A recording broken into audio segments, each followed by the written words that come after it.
All right, ladies and gentlemen, I think we're good to go. Back to another episode of D&D Pathfinder. We are currently inside the city. I should have got my notes out here earlier. We need to seek Keratin by Eridos, which we learned is like a ruin in a lake. I did confess to Elquin about the wet fingers thing. And we learned that Maru is Augustus's sister, not his mom. And we're kind of at the point where we need to collaborate with our previous competitors, which is House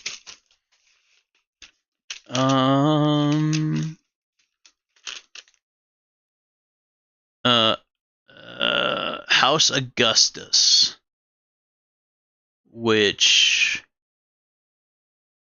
Augustus, the asshole of the opposite group, is kind of, well, it's named after him, so he has that going for him. But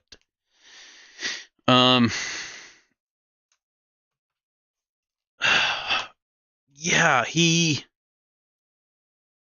presented that he wanted to change at least his image towards us and be more friendly, but there's a lot of people on our group that aren't really convinced yet that he's sincere about his change. So I don't know. Like, I'm for accepting their help.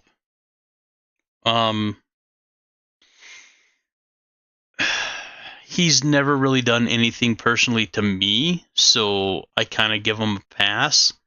But there are members of our group that is, well, there's at least one member of our group, if you can remember from the last episode, that is very adamant that he needs to be.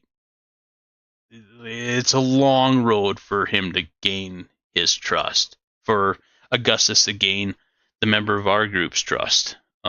But who knows? We will see in this episode. Maybe. I don't know. I don't know what's going to happen. But we will find out. I'm going to go back to Discord here and unmute. And we'll let everybody else chime in. Thanks again for everybody that jumps in. Definitely leave a like and subscribe if you like the content, and I will catch you as you pop in. One more dude. Well, I'm gonna keep making some more goddamn maps then. All right. So we text him or message him. Should I poke him? That Does he have Discord on his phone? That is such a good map. Oh. For how little work it took, right? Oh my god! Like the sofas are kind of cursed, but everything else looks fucking great. It looks so good. Hello? So Baldur's Gate happens to be a thing. Yeah, I figured. I went over to the direct message thing and I saw Baldur's Gate 3 and I went, oh, he has no idea what time it is. Absolutely. There's no way. It's easy to get lost in it. I know. Oh my god, it just sucks my soul apart. Get lost in the sauce. Oh yeah. I looked down to my clock and I'm like, oh shit, it'd be that time. Hey, Elquin. I don't feel bad, friend of mine. I was napping.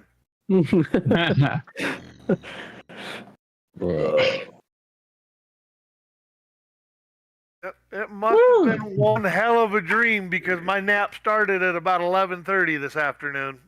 Oh, I feel that. I have done that on occasion. It's always the worst because then you wake up at like 6 o'clock. You're like, what's going on? Oh shit! It was And then you Monday. realize you're never going to sleep that night. It was Monday, and I fell asleep after work after I got a little food in me. Man, I conked right the hell out. I woke up at like 8:45. I'm like, what the fuck day is it? Yeah, that's the worst. Is when you wake up and you don't, and you look at the clock and you're like, well, is that morning or nighttime? Like, And fuck. you look outside and try to see how dark it is. Yeah. You lay down for a nap. All of a sudden, you wake up literally 6 hours later. Your phone's almost dead. You're like sweating. Oh That's shit. the You can't worst. tell the difference like- between day and night. There's been Those, times like, where I fell sweaty asleep naps you get. when like I fell asleep for like 2 hours, and I woke up and I didn't know what fucking day it was, just because I was so damn tired. Just reminded me of like the worst naps ever. Whenever you like wake up, you sit up and you have to like wring your blanket out because you were so sweaty. Oh god, yeah. Oh, those are the worst.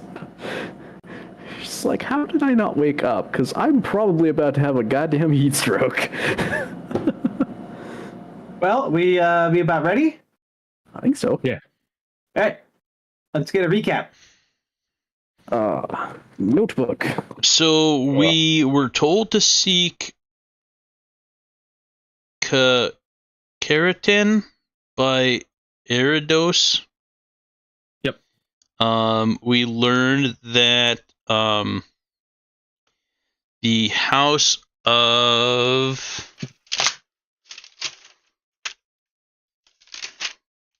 Augustus, the Highcliffe Estates, were on the same path as us. And we had a little squabble between our groups. I personally sided on this side of just transparency. But there was at least one member of our group that really needs honest, like, proof that Augustus is turning a new leaf and changing for the better. And I honestly can't blame him, but I think time is of the essence, and I think I sensed that they were telling the truth with what they were saying. So I know that they wanted to be honest with us, so I was honest with them. And I think a new age of collaboration is ahead of us.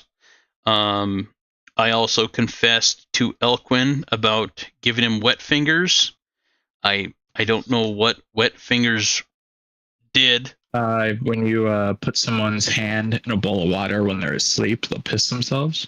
But this is out of character, so yeah, I still don't know what that does. But I did apologize for giving him wet hands. For what's that worth? And then we also learned that Maru is more than likely Augustus's sister, and instead of He his said mom. it's his sister, I think. Yeah. Yep, that is what he said. But one of the issues we're struggling with is Tentura Lake. We got some plans in place there.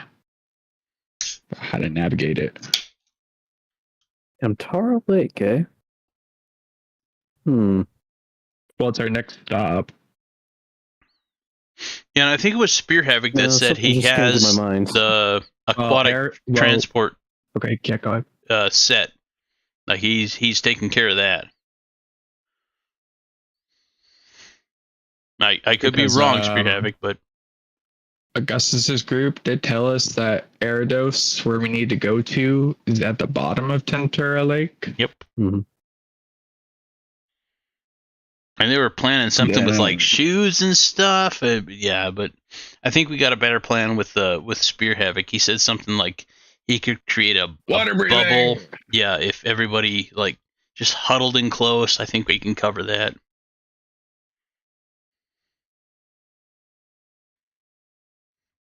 Yeah, I have some spells that can do that. That can do some water breathing stuff. So, anybody else have any stuff from last session as a recap?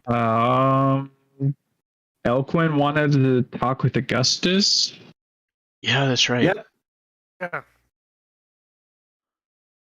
That's basically the most of what I got written down. Yep. So I'm just gonna do this, this, this, and this, and this. And as requested, Elquin, Augustus is in the library. I would go up to him and mention the fact that, hey, when is the last time you spoke to Maru? Because me and my buddies, we ran across her and she spoke to us. Well, didn't exactly speak to us, spoke into our brain about strings and on the right path and don't trust them. What do you know that I don't know? I know about as much as you. Talk to her? Oh, it's got to have been, I don't know, 6 years now? The last time I've communicated with her, though, and he takes out a book and he opens it up in front of him, like not showing you the contents of it. Okay. Last week is the last time we communicated. Is there any way you can pass a message to her to talk to me again, so she can offer a little more clarification as to who I'm not supposed to trust? He thinks for a second, and he says, "Okay, but if she like starts being guarded, that's her cue to back the heck off." And he rips out one of the pages of his book and he hands it to you. Okay. And anything you know about chromancy magic? Give me a blind perception check. All right, blind perception. I can only You gotta imagine. see if you can notice him hiding a secret.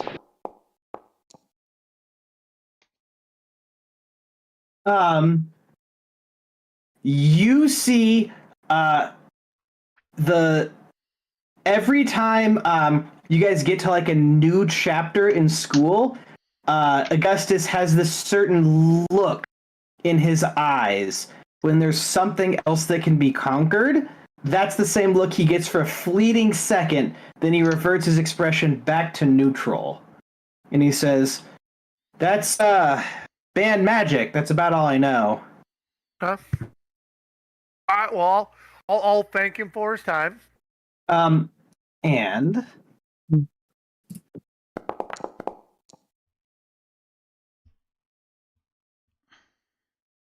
you see Elquin make eye contact with you as you leave. He says, "Wait a second.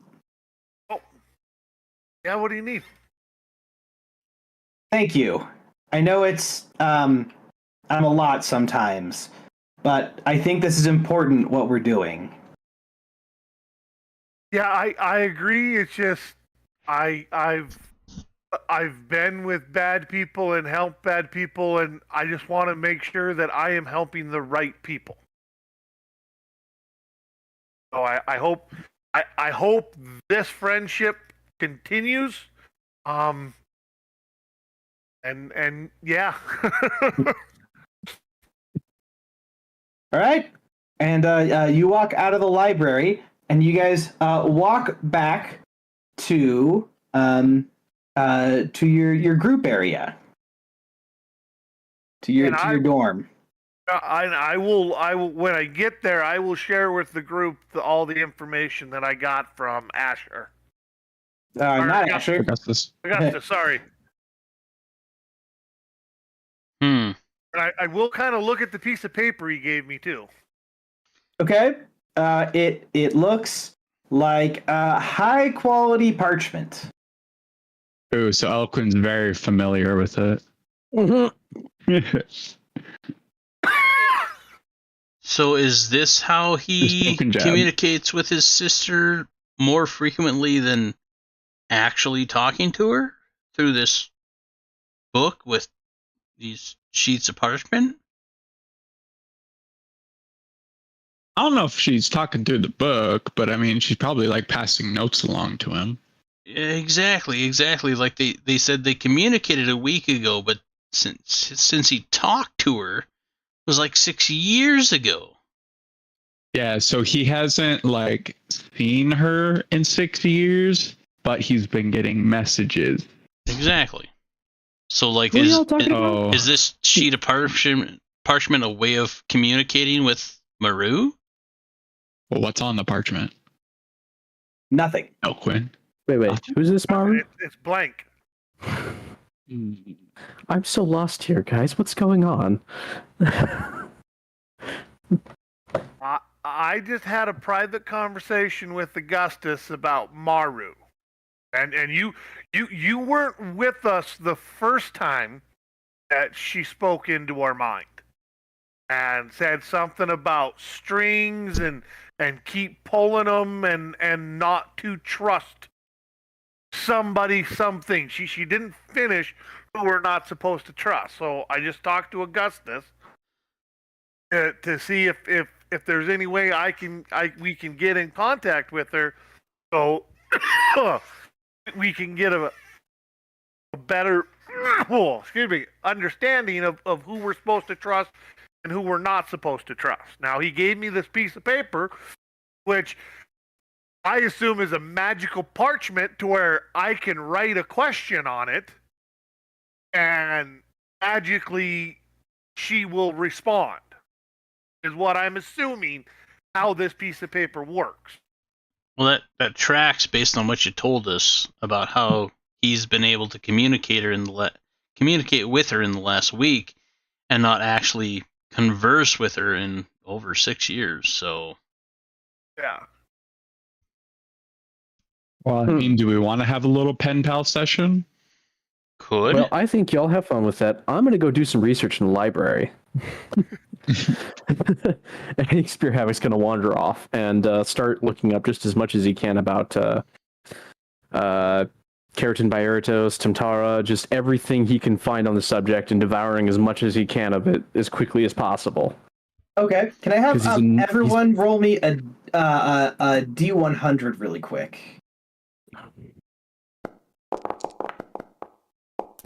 Let's see.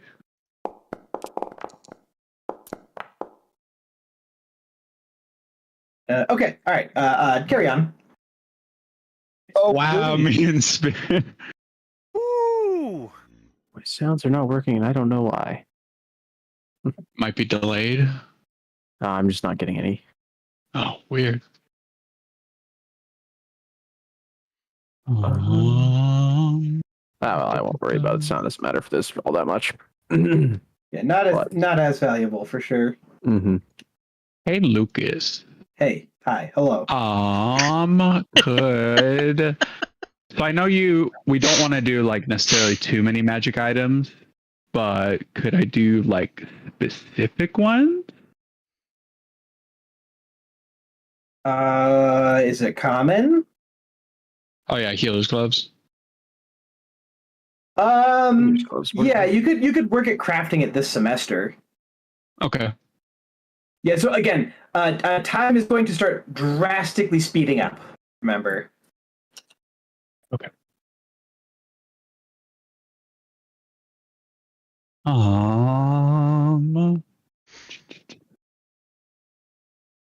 What would you like from me then to start working on it? I could do some like Give me some like research. Yeah, give me a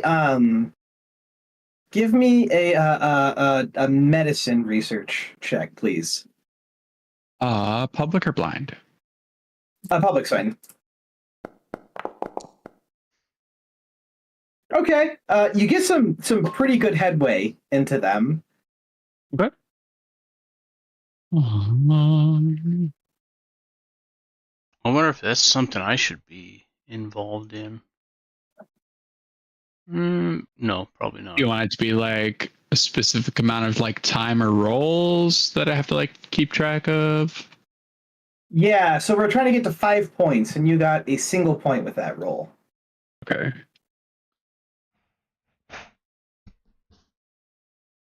Eloquent, I did send you a message.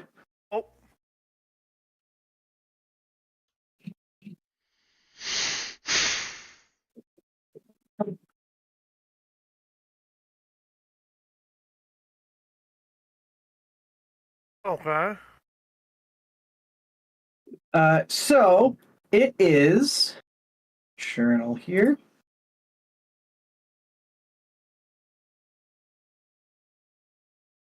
It is the night of spring the 1st. So school resumes tomorrow. Anybody's birthday coming up? I don't think so, right? Didn't we have like one person in spring? Or are we all like summer, fall, winter? I think I'm in winter. And I think everybody else is in summer. Yeah, I didn't think we had any spring ones. Well, I'm gonna have myself a drink in honor of my Alcohol. I'm gonna in order of my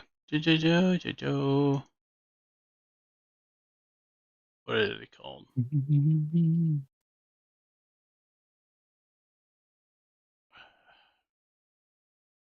Come on. Details. My deity. In honor of my deity. Okay. What is this 14 or 13-year-old drinking? Just ale. All right. Give me a fortitude saving throw. Sure.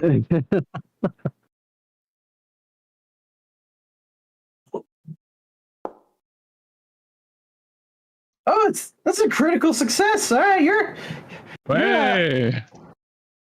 You knocked me down real good. pretty good with the booze, yeah. As the Lord provides.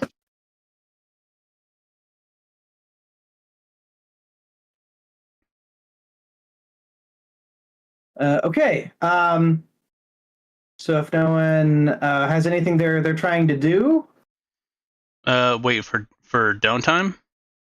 yeah. Well, so the way downtime is going to work is I think we're going to do it weekly. Like in game weekly or Yeah, in game weekly. okay. All right. Well, then I'm a little confused on what we're doing right now. I thought we did downtime last week.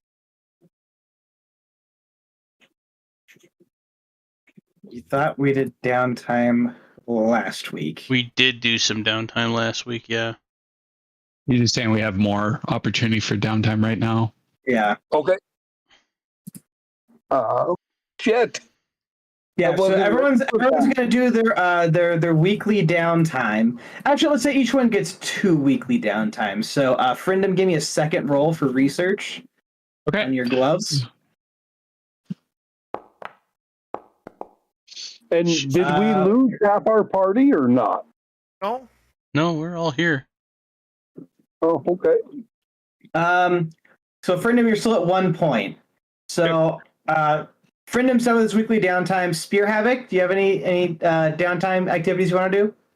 I think he's going to. Spear is very annoyed about being caught off guard, knowledge-wise. So he's going to be going on like a caffeine-fueled knowledge bender, trying to figure out as much as he can for what's coming up. Okay. All right. Sleeping only as much as is strictly necessary to function. So let's. Oh, what would be a good roll for this? Give me a. I was gonna say I could spot an idea of give him like a kind of like a guidance point towards like a certain skill if he does research towards it. Yeah. So you guys can use guidance on like all these rolls, just because like they're taking place like over the week. Also, anyone can aid if they have anything particular to add. I I think we're just gonna have it be like an untyped lore check, which would be a +0 in your case.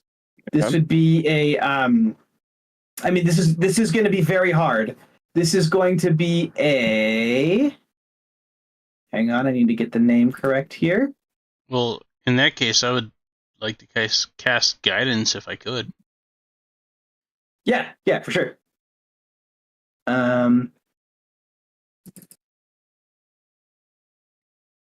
This is going to be a lore Wiyute check. Ooh, fun. Use special word. Best of luck. Can we get a spelling? How would I do an untyped? Just hit. Is the regular? Just roll Rolling, 20. that's fine. Okay. Yeah. Yeah, I mean, you could add a lore You skill need for it if that you want to to. be not public. No, public for these ones are fine. Okay. All right. So that'd be with guidance. So that's a +8. So you get 1 point towards Wiyute lore. It's Wiyute. Wiyute. WYUT, whatever. Wolf, indigo, yellow, That in game. UTE. UT. Okay. Got it. I almost had it. Almost. I love stuff that people come up with the phonetic alphabet. I do not know all of the regular phonetics, so I just make up Most of it. whatever sounds good. Most people don't. I get tripped up really on a figure couple out of them, but Yeah. yeah. What is W anyway?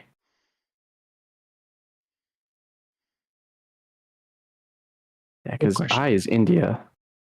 Yep. Anyway, doesn't matter. So a +1 to that. Okay. 1 out of 5? Lucas? 1 point. Oh, just 1 point. Okay. I am not telling you where the endpoint of this one is. This is something deep and complex, where Damn. maybe other people that you know could share knowledge with you, depending on your relationship with them. The other team. Ooh. So, Reese. what is your second downtime action, Spear Havoc? I'm gonna keep. Well, that's a good point. I'll probably go see. So you could focus your research in different areas on them and try to attack it from a different way. Just because you're not going to find a book called "All the Secrets of the Wiyute" and why we're keeping them all a secret. Why is this on the bookshelf? We have no idea. What is this magical forbidden grimoire? So real quick, just how do I add a thing to that? A thing to that. Just go to a journal page and then just add a Because I have a create lore journal skill entry. in my character page. How would I add a +1 to that? Oh, you don't get a +1 to that. You're getting one It's in weak a note. point. Oh, one we. Okay. So it's completely unrelated. Got it. Correct. Okay. Yeah. You're not getting better at doing it. You're building up your knowledge. This is still a very deep, difficult skill to get into. But if you wanted to attack it from a different area for maybe I want to see the history of this weapon here or whatever, and see if I can attack it from that methodology or something along those lines. That might be possible also. You'll be a little creative with it. So I think I'm actually going to do something unprecedented for Spear Havoc. I'm going to go find the other party, the other house, and I'm going to see if I can figure out if they're willing to tell me kind of the basics of what they know and what areas they're familiar with, so I can focus in other places. Okay. Wait. This is I Spear see the- Havoc that absolutely hates. Here's the thing. Keep in mind, I don't hate their party. I just don't trust Augustus. Yeah, All absolutely. right? I like the rest of them. I think they're great people. Spear Havoc likes the rest of that party. He does not trust Augustus. He thinks he's going to get people killed. And that's where I was going with that. Yeah. So who do you seek out? We'll probably go for Asher. Okay.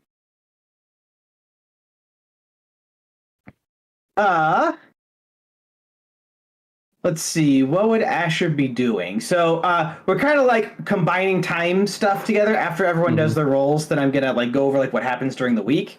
But it's like the middle of the week, and you find Asher out. He is. What would he be doing?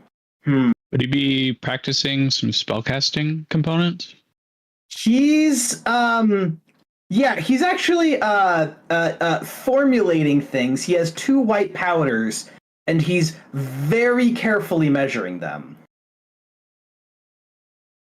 Well, I guess I will. I'll kind of do I take it he's in like a lab or something, isn't he? Yes. Yeah. I'll politely knock on the door frame as I walk in. Okay. He finishes measuring, and he gets a really concerned look on his face, and he wipes the sweat off of his forehead. Hey. I'm gonna pull up a stool or something, and I'm gonna sit down kind of close to him, sort of facing towards him, and say, "So, I didn't have time to research before we met up last time, and I'm kind of wanting to collaborate on notes. I'm kind of wanting to compare notes a bit here." Let's see. And he says, "Okay," and he pulls 2 lids out of his bag, and he puts them very gingerly over the measuring dishes for these white compounds. And you get the sense that this gentleman is incredibly straightforward. Perfect. He pulls up a seat magically behind him, and he looks at you. So I'm going to pull out a notebook, presumably that I would have been taking notes in about Wiyute and things going on in the lake, because like I had no idea what they were talking about with the water and stuff, and I really need to figure that out. I need to know what we're going into. So I'm going to pull out my notes, and I'm going to start just like straight out comparing, like we're comparing homework notes. Okay. So let's have a fairly easy public diplomacy check here. Public diplomacy check. All right. I think that's absolutely what's going on right now. Yeah. Could Friendom be potential aid, or is that just the 2 of them? Yeah, if Friendom, you want to spend a downtime activity to be with them, for sure. It'll potentially double up your successes, so. Okay. Yeah, I can roll. Yeah, that's fine. Yeah, I'll let you do that. All right. So, it's okay if I use guidance for this? Yep. Okay. Okay. Not good, not bad. All right. Friendom with the aid. Can't control F it. Okay. Let's see here. Level base DC.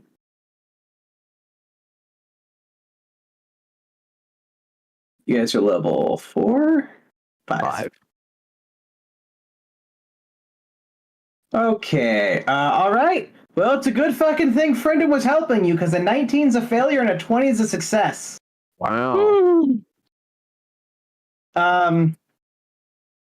So, actually, Friendom was really close to a critical success. Asher goes over what they did that holiday, and included is some information that's not particularly what you were actually asking for, but he needs to go through the entire process every time to make sure he's not missing out on details. So he goes over the process of them forging the sword. It seems pretty much in line with what you guys did, except for they forged an axe.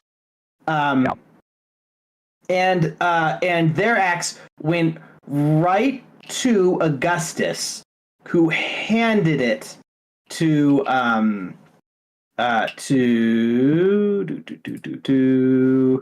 Alyssa. And when she took it, her hair flew back in a rush.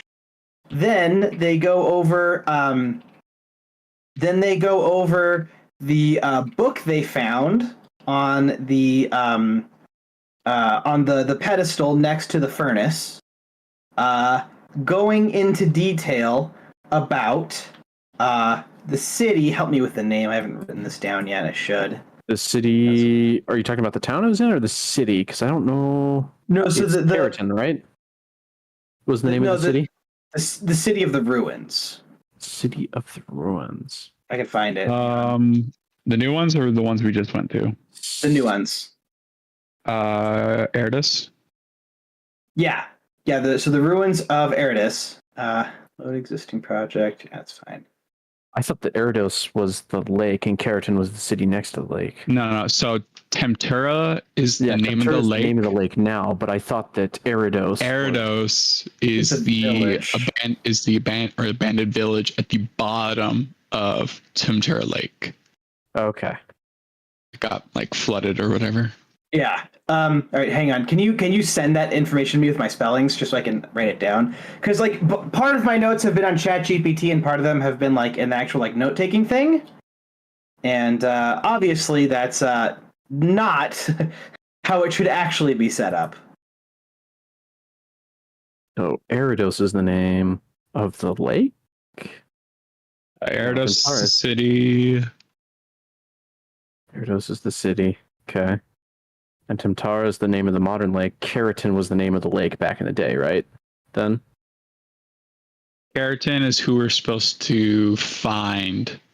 Really? That's a person? No. Seek Keratin by Eridos. Right? Yeah. Because that would imply that Keratin was the name of the city back in the day. Yeah, can you paste all the names to me, Trevor? Not just or do you not have them? If not, I can find them, but it's like 4 ChatGPTs ago. Yeah, because seeking Keratin by Eridos. Eridos and Keratin I sent to you. Yeah, so Eridos is the name of the ruin that's next to the lakeshore. Sorry, Keratin is the name of the ruin next to the lakeshore. Eridos is the name of the sunken city. Okay. So Eridos, sunken city. Keratin, city next to the lake. Got it. Ruined by lake.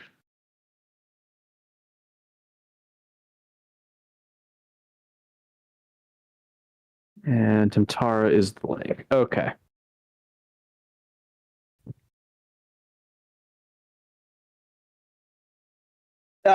So he goes over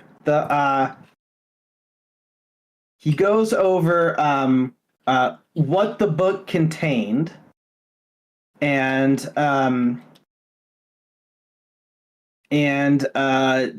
the second half of the book was all about the exodus of the centaurs from Keratin.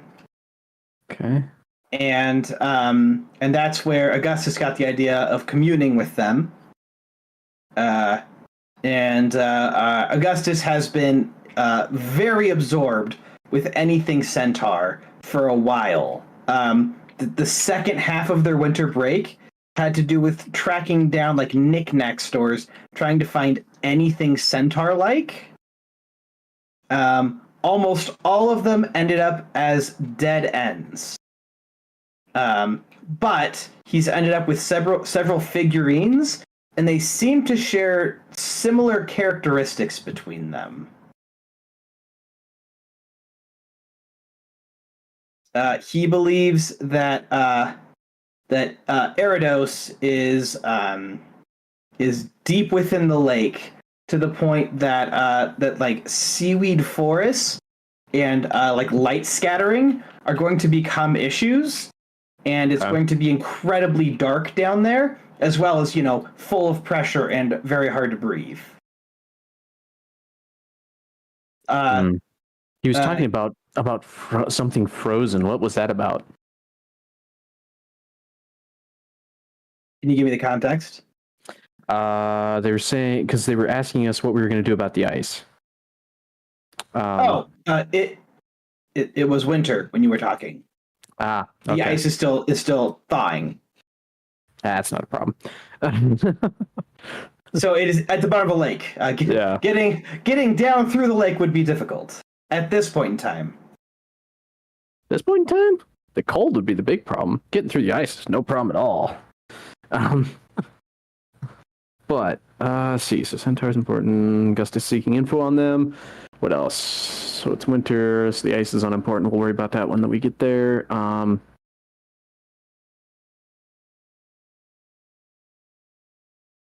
And we're all going together, correct? Yeah, I think we'll all be going together. I hope. I think about how I'm going to get enough air for everyone. Because I should be able to do it, but I'm going to have to give up some spell slots to do it.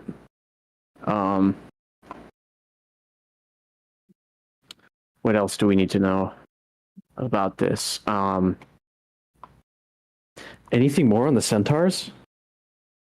Or just the figurine there?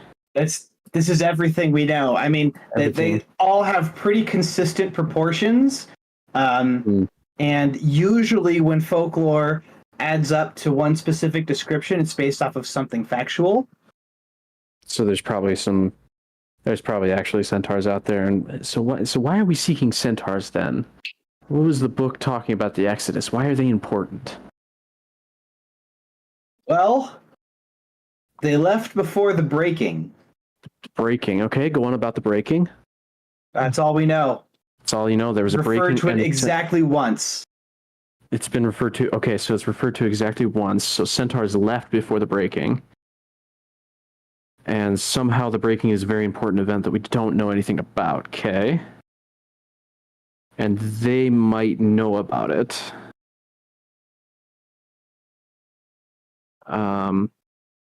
So why was he thinking to go down to the city? Just because that's the last known location we know of the centaurs? No, that's the next step to forge the weapon. Really? Where did it say that? In the book? In the book? Oh, we read the book. The book told us that too. Did it? Oh, that's right. Yes. Okay, yeah, the Seekdom temperature. Right. So we left before the breaking. Breaking is an unknown event.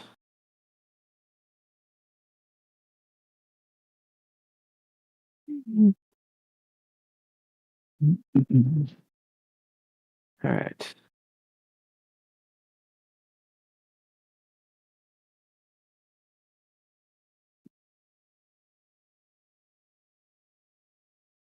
Significance. And then you guys get 2 Wiute points for this conversation. Okay. We're up to 3. Can Thomas go or someone else want to go? Spear Havoc's second turn still. Okay. Then just so we know the order, it'll be Elquin, then Thomas, then Ank, if that's cool with everyone. That was great. The people are standing. Okay. Yeah, so I still have my second action then, right? Yeah. And everything. Okay. Yep. So So they already looked at the centaurs then. The Exodus. They said the breaking was only mentioned once, so I'm probably not going to find anything on that. Well, I guess I'm gonna thank what's his face? Brain. Asher. Yeah, I'm gonna thank Asher before I leave. And I'm gonna go back to the group and kind of brainstorm with him a little bit before I go further into my caffeine fueled craze. And I'm gonna kind of because I think we need to think about this out loud. I'm gonna share what I just learned from Asher with them and kind of bounce some ideas off them. Because Thomas would like to bounce an idea too, now that he knows all of this. And do you guys think maybe there's a way we all match up best with the other team to go talk to? I don't know. we'll kind of see where that goes. I'm not nearly as worried about that right now as what on earth is the deal with this sunken city. Can anyone tell me what they know about Delilah? She's a prankster.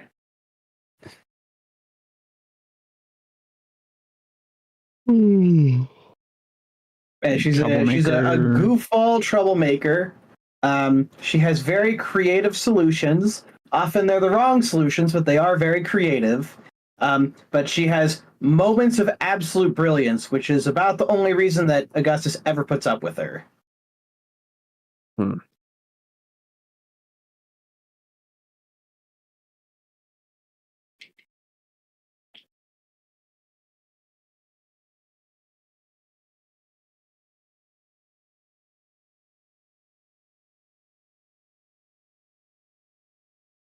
What do you guys think about the broken being talked about once?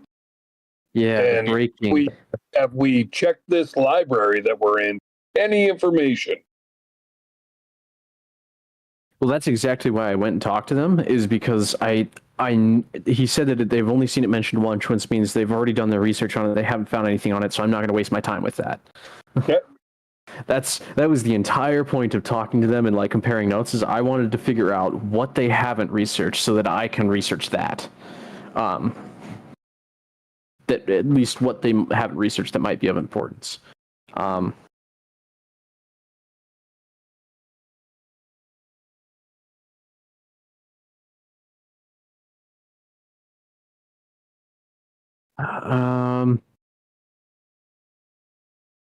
I suppose we don't have any fine control over chronomancy, so we can't go back and try and find stuff.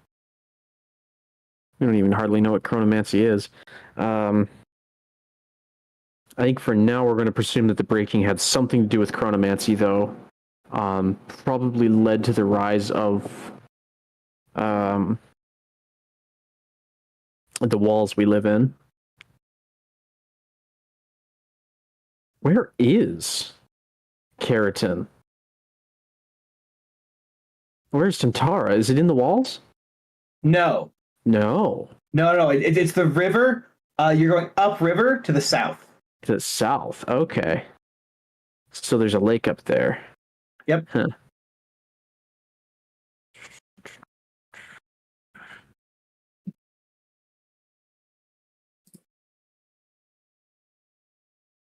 So I guess I'll start by kind of figuring out what I can about the area between here and there. Kind of what we can expect to find out in that wilderness, because none of us have ever been outside the walls. We don't even know what's out there.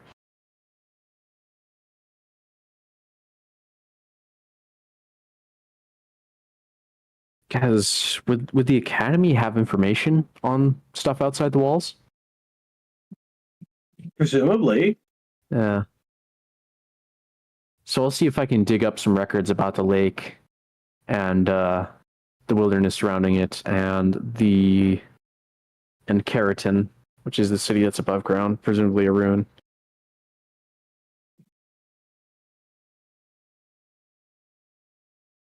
Okay.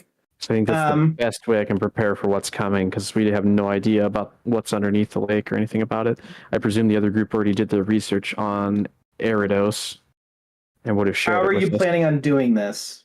I'm going to go to the library and I'm going to... Nature? Well, like I say, I'm going to have to go dig through the library.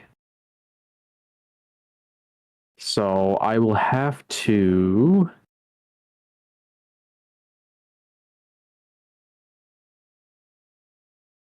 Okay. Yeah, I don't know how else to describe this, except like if this is like finals week college student just going nuts at the library trying to find as much reference material as they can to figure out something about.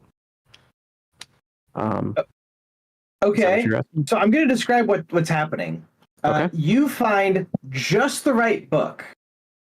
You excitedly open the table of contents and find just the right chapter. You feel like this is going to have the answers you need. and then the book slams shut magically and flies to the hand of the Druid teacher. Okay. Do I know his name? I presume I would. Do you have a name for him? Not yet. Not yet. Okay. Send me a message as a reminder, and it's part of the log that we do this week. Okay. Hello, Mr. Druid teacher. How can I help you? I think I am beginning to understand. Well, I think you're owed an explanation at least. I would agree, yes. Have a seat. I'll explain what I know. All right. He sits down next to you, clutching the book. All right. So I'm going to give a rundown of what's been going on. I'm not going to get too into the fine details, but I will give him an overarching kind of run through of what's happened. Trying to keep out things that I think may be problematic, like try and gloss over the chronomancy while still hinting that it happened. Okay. Yeah. Tell me specifically which details are you are excluding. I'm not, like I say, I'm not going to exclude anything explicitly, but like I'm going to mention, like if chronomancy comes up, I'm going to kind of gloss over it while mentioning it, but acting like it was something unimportant at the moment. In hopes that he'll just let it fly by. Okay. And not worry about it. Give me a deception check, I presume. Yeah.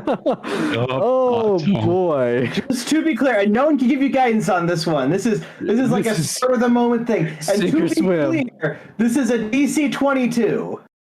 Fuck. Yeah, because I was trying to like, Nat 20. God, I hope so. Nope, we're gonna hero roll that shit. All right. You have like a 10% chance. Nope. Well, that's toast. All right. I tried.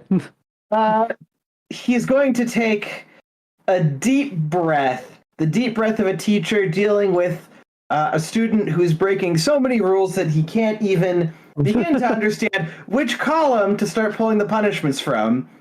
And I would like to make it clear here, though. If he asks for clarification on details, I will give them. I'm just trying to avoid him asking for clarification on details. Okay, you critically fail at trying to get him to ask for details. Yeah, so like I'm willing to be honest and forthright with him. I'm just trying to avoid the questions before they're asked.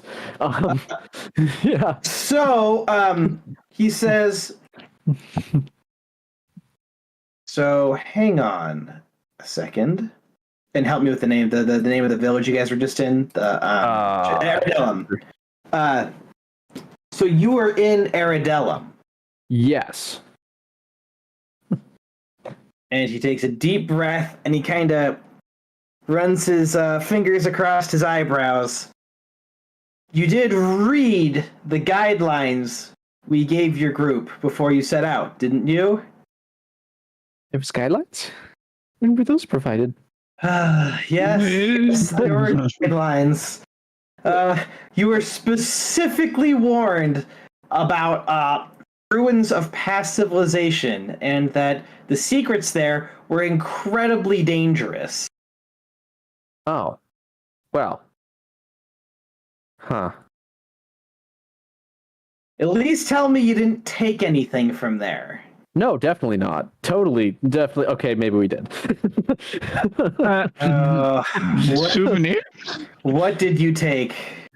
I'm just gonna, because I would be wearing the sword at all times, because it seems like that's kind of what it was expecting from me. Is it's kind of my duty to find a better master for it, quite possibly. And I'm just going to unsheath it and hand it to him. Hilt first, so that the sword can talk to him. Okay. As he tries to pick it up, he cannot lift it. You're holding it quite easily. Oh my god, it's Thor's hammer treatment. Yeah. Yeah. You are not worthy. The druid says even deeper. Well, I can tell you what you should be researching instead of this, and he gestures at the book, which he magics away. Yeah. I would research soul binding. Soul binding. Okay. Soul binding. Immediately pulls out notebook, starts frantically writing. And once you read into a little bit, you'll see why I am so concerned. This is one of those branches of magic that really was better off being buried under piles of dust and refuse. Oh, trust me. I'm aware that I have no idea how dangerous this stuff is. I don't even know where to approach this stuff, and that's why I'm here, because I need to know. I need to have some kind of foundational knowledge so I understand the dangers of what I'm doing and how I can mitigate them as much as possible. So he collects himself a little bit, and he says, do you know why the school has deemed certain things beyond the pale of what you should be learning in year 1? I have an idea. It's because you're not ready for them. I think that's a little rude, but all right.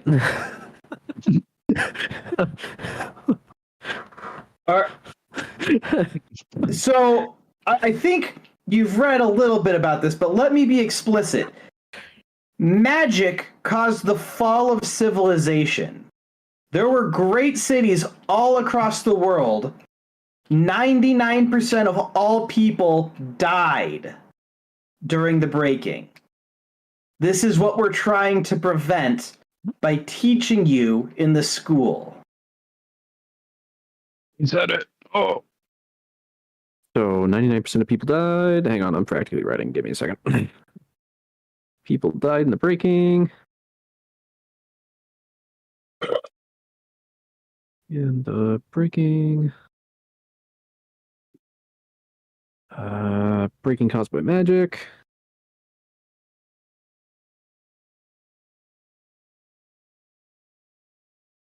And then give me a pretty easy, let's say a religion check. A religion check. Hey, for researching into what soul binding is. hey, I'm good at those. That doesn't help, but it's all right. Hey! It was a DC 18, so that's a success. You find that certain old, incredibly powerful magical items were only that powerful because they borrowed bits of your soul. And when borrowed, they don't go back to you, they go back to the ether. So the longer you use a soul-bound item, the more of your soul is taken out and left in the magical item after your passing. That's interesting. In fact, people who use soul-bound items for years and years would find a kind of haunted afterlife where they're trapped in the item, desperate for someone else to donate parts of their soul to it so they can finally be free and fully pass on. So that explains a little bit why the sword was no snarky with us. Got it. All right. It's got somebody trapped in it. And with that, we go on to Elquin. Okay. Oh, am I on or off? I'm good. You're on. Again, do we all know this or not? I would absolutely share these notes with you guys. Yeah. Yeah. So after your second roll, basically, and then when we go through the week. All right, excellent. Thank you. All right. I would like to start by, I guess, going into the library and just seeing if there's anything to pick up or read about getting through walls. Okay. Sure. Question high. Let's see. What would be a good skill check for this? I personally think engineering lore would work excellent. Yeah, that's fair. Yeah, give me. This is going to be a hard one because this wall's not very detailed. I can. But yeah, give me a public engineering check. Yeah, hard makes it 22, and that's a success. Yeah. Okay, so getting through it doesn't seem very feasible because this is incredibly thick. We're talking like a 30-foot deep wall. This is built to withstand an army, basically. But you do know the internal structure of the wall, and you know where the braces are. So you know an excellent point to attach some kind of like ascending and descending gear to the wall would be. Okay. Alrighty. And second downtime day, I would like to craft 2 acid flasks and 2 fires, if I could. Okay, give me a crafting check. I gotta change my Gold value, yep. first.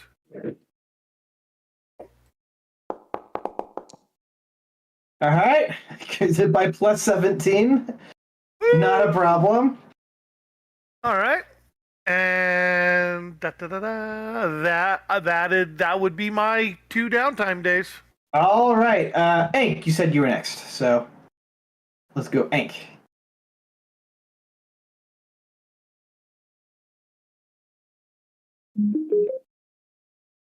The artist formerly known as Ank. Rob? Thomas 1 was minute for actually bathroom.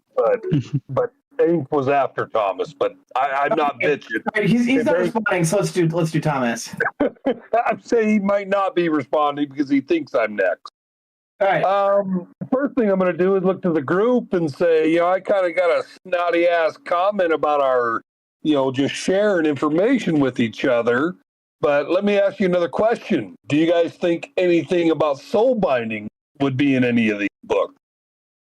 Should I waste one, or should I use, a whole day to research everything in this library to maybe find something about it?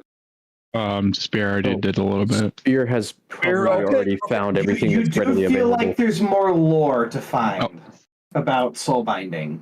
Okay. Whoa. Pull myself up here. And it would be an occultism check. Well, that just makes the decision right there. Yeah, I would like to check these books a little bit more for soul binding information. All right. Public or not? Public's fine. Okay. Publicio. Hey! You discover that it's not exactly your soul that goes into these. It is a memory of what your soul truly desired. So that whenever there's a void left in a soulbound device, it's because there was some kind of greater purpose that was not fulfilled by the previous owner of the magical item. All right. And that is a way to counteract the degradation of the soul of the wielder. Wait, so you're saying that if they fulfill the destiny of the sword, as it were, their soul doesn't get degraded? No, it Correct. does. You're saying, No, It correct. does? Okay, so It does not. Yeah. So it's the soulbound item isn't created intentionally. It is some great purpose that was never fulfilled. but keep in mind, it's not always good or bad. So stopping the object of that soul binding weapon could also be a good thing. You know what? I'm going to use my last action of the day. I want to go talk to Isabella. If she's willing to, I'll knock on her door and see if she's willing to talk to Okay. Yeah. Do you mean Alyssa? Or no, Isabella? Yeah. She is very understandably shuffling through cards and sort of magically revealing them and then taking detailed notes. Now, when I say detailed notes, I bet you think of taking like notes in a notebook. No, think like sticky notes and twine going between them in different colors, a beautiful mind style notes. Crazy person. Crazy person notes. Got it. Her room is covered in a complete rat's nest of twine going between different notes on the walls in ways that I'm sure makes sense to her, but looks like absolute insanity to anyone else. It makes sense, but only to her. Okay. So I guess I knocked on the door and she said, "Come in." She opened the door wordlessly and went back to drawing cards. Okay. I'm gonna walk in, and I mean friendly, not rude or anything like that. Say thank you for seeing me. I've got some information I want to share with you and some concerns. And I look around the room and say, I think you've got some different decisions that might be made that change things up. So I'd really like to get some time to speak with you. She offers you the top of the deck and gestures for you to draw. And I do so. You draw the orrery.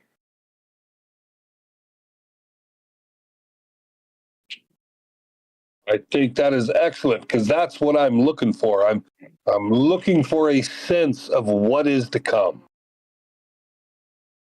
Aren't we all? She says in a very mysterious way. And how do we find that with what's in front of us?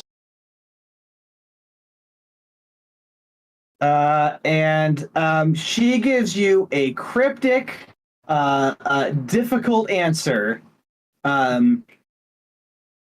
filled with insane details. And she tries to explain the method to her madness, but she quickly gives up once she begins to lose you. She's just explaining what the blue twine means before your eyes finally glaze over. Can I ask where the blue twine starts? And then this is something that you do understand. The card that is tacked into the wall here is the Forge. Well, then I would like to follow that blue line to its next stop. Okay. The Forge leads to ruination.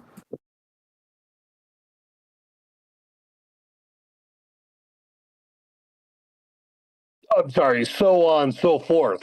This might be the answer of what I just asked. Where do we go from here? How much further does the blue line? It's connected to another 12 cards in sequence. Okay. But she draws one final card from her deck, and she reveals Saccharine Triumph. Saccharine Triumph. That's I know that name. I'm gonna look at Isabella and say, what do you want me to know about this? I can't tell you what it means. I can only show you, and you have to come to your own conclusions.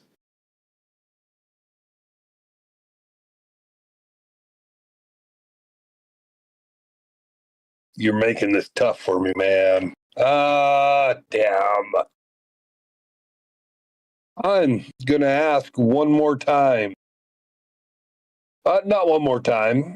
I'm gonna ask for if there's any vision of what we can do, what we can bring to better prepare ourselves journey ahead. And she says that unfortunately, fate is never that literal.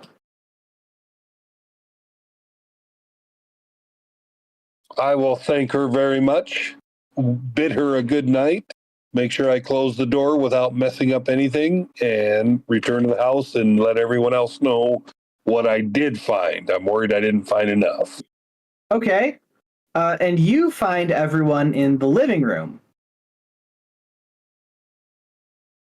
Hey guys, I just came back from Isabella's. Sorry. Pretty interesting, what we're in for. Here it is. Who is this person? I don't remember his name right now.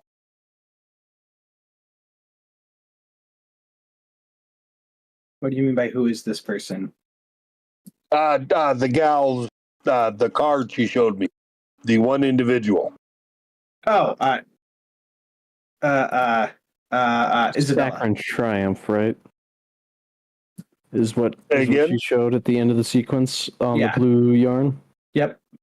So, So I walk in, let everyone know, and say, who the hell is this guy? Do any of you know? We need to find him. We need to talk to this individual. what, Saccharine Triumph? I think that's more... God, I know that name. I just can't remember. My notes aren't telling me. I'm not sure it's a name so much as a term. Yeah, it is a term. Mm-hmm. Oh, shit. So That would be Saccharine Triumph. my I'm trying to remember the definition of that. That's... if You can that's an Google actual if word you or need one, to. or one that you made up, yeah. No, it's an actual word. Saccharine... What the hell does that mean? Saccharine. There it is. Okay, so saccharine, excessively sweet or sentimental. Okay, so, But also, like, bitterly. bitterly. Okay, so can be overly. Got it. Hence, excessively. Sweet. So bittersweet triumph. Okay, so there's going to be a Pyrrhic victory coming up. That's fantastic. At least that's what she's guessing. Hopefully we can avoid that. I don't know what's down there. That has me more worried.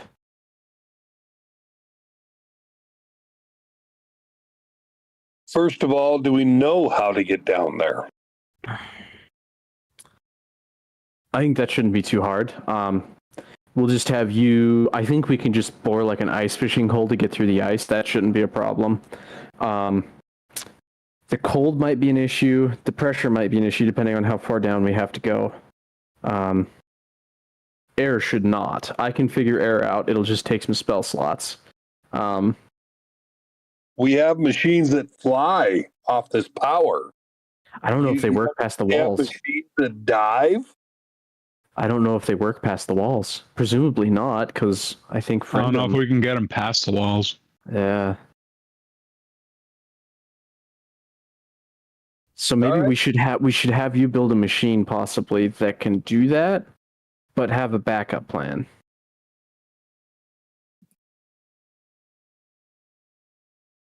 I how would didn't we know haul it out there? under the water would be past the walls.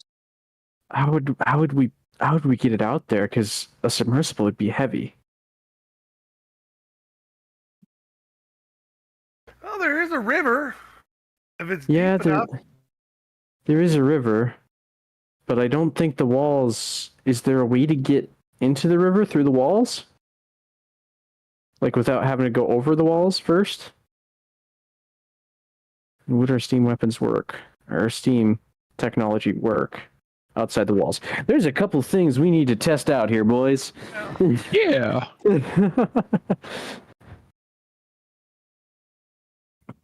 I think that I think first off, we need to come up with a device, or at least a prototype, for use in getting down to deep, high-pressure depths, safely, and we need to test to make sure that it works outside the walls before we go and try and use it, and go from there. We need to have some backups using handheld technology, maybe that does stuff that doesn't require Steam, which is going to be really hard to come by. We're probably going to have to make it all ourselves or get it from the academy. Yeah. I'd like to ask a quick question. So we have the Chronomancer's robe, correct? Yeah. Yeah, yeah. And we all went through the same trials. So if we got the robes, what did the other group get? And is that something? I guess I'm trying to look for something that would be teleporting. Seems like we're really working hard, doing a lot of work. Maybe there's an easier way. Can we teleport?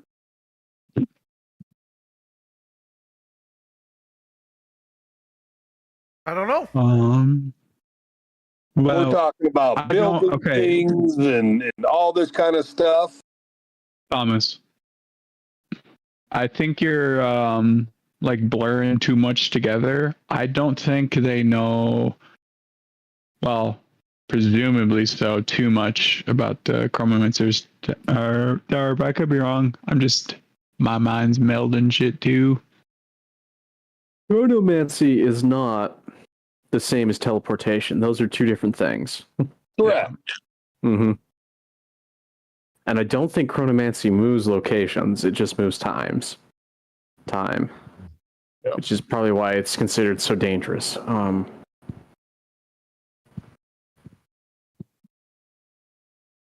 right, just like I said, guys, just asking.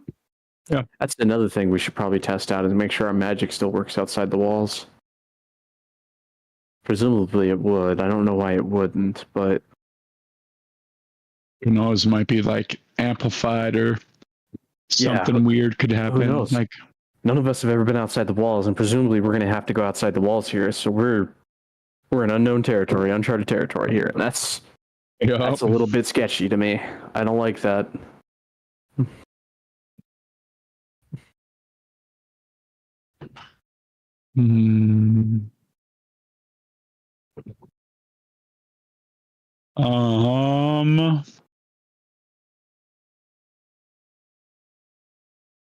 Trying to think of what to do. So it is, I believe, Ank's turn to have downtime.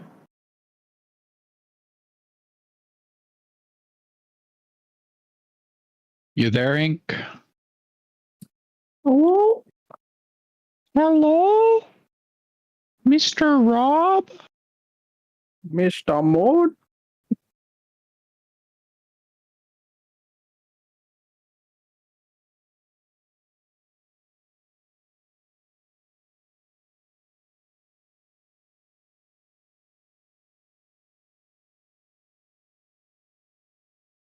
Okay, I guess we'll defer his downtime.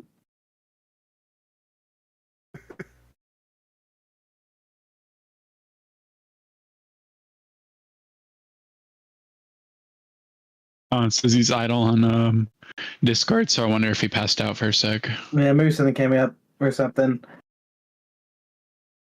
I too.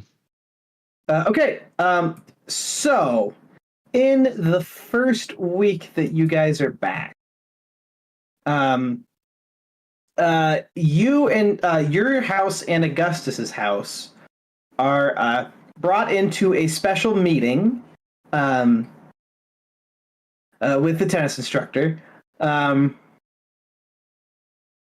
they go over your curriculum and how you guys have done very well to advance this quickly, and it's incredibly uncommon for students to do this.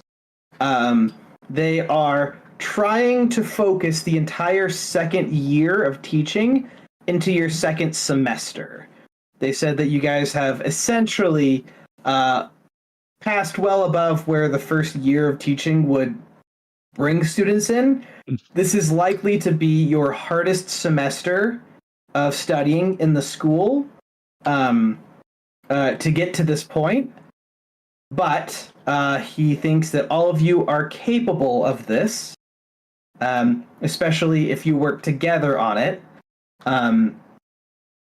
He does caution you that it's very uncommon they do something like this, and that it's going to require a lot out of you. But if your house succeeds, this year in the fall, you will begin your third year, not your second year. Damn.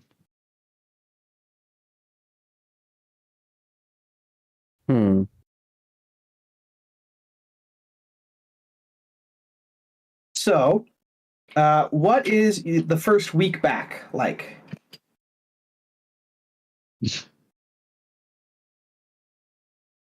Huh. First week back.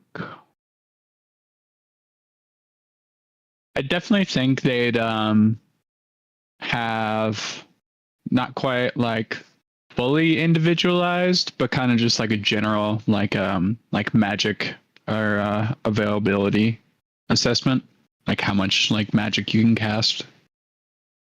Yeah, absolutely. In fact, they reset your house points just so I, don't have to pick them from way ago.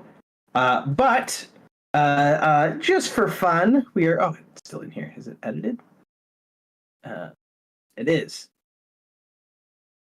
They're resetting your house points to 0 as a competition between the Eternal Sons and the Highcliff Estates. And this is the first contest. So, the curriculum is a little less ironclad than it was before, just because they're sort of breaking new ground with this. You are given the following challenges. You have to counteract a poison. You have to disenchant a magical item. And you have to open an unopenable lock.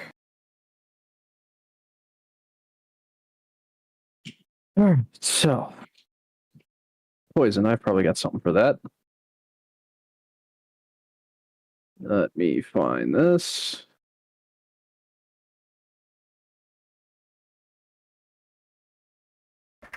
That's not what I'm looking for. Well, thank God I decided to start improvising a few things. So, are we curing a poison or are we counteracting one? Big difference there. You can interpret it however you'd like to. Okay, got it.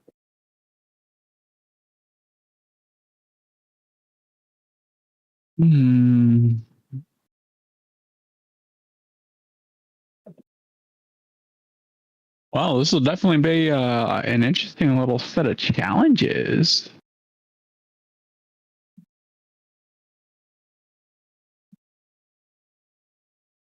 I think I have a way to pull a poison out of an object. I don't know if I have a way to cure a poison, somebody who's poisoned yet. Trying to find it here though.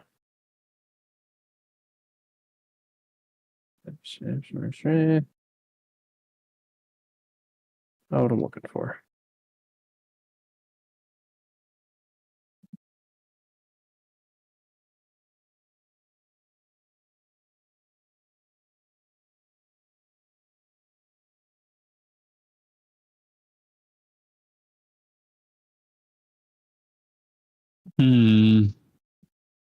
Okay, that's one way to do it.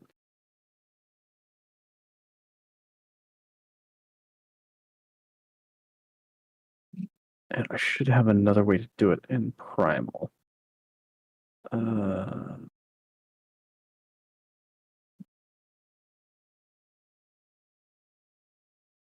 think a way to disenchant something. Yeah, so like, I presume that would be a challenge for Elquin since he's our wizard. He might have something. Well, do you have spells, Elquin? Nothing that's gonna. Wait, no. What are we talking about? We have Ankh. We have Dispel Magic. Oh, that's right. Okay, so he's got dispel magic. Would that work for an enchantment though? 'Cause Yeah, I didn't think that would enchantment's a disenchant type of items. spell. Is it? Okay. Yeah. Okay, so that's fair. So Ankle can handle that probably. And I think And- Ink should also do the lock too. Probably handle the lock. Yeah, I'm just trying to find. I knew there Is was that something about- unopenable lock? That's the weird part. Probably gonna require magic of some kind to open it. I was gonna say I could be funny and try and brute force it. just walks up, unopenable lock, smash. All right, let me get my finger holds. Ta-da! For my next trick, I'm gonna make this lock disappear. Thunk! Ta-da! But Yeah, do you want me to try the dispel magic now? Yeah, sure. Hold on. I'm holding. With guidance. All right. ah, I found it. All right. Roll your counteract check. Give yourself guidance.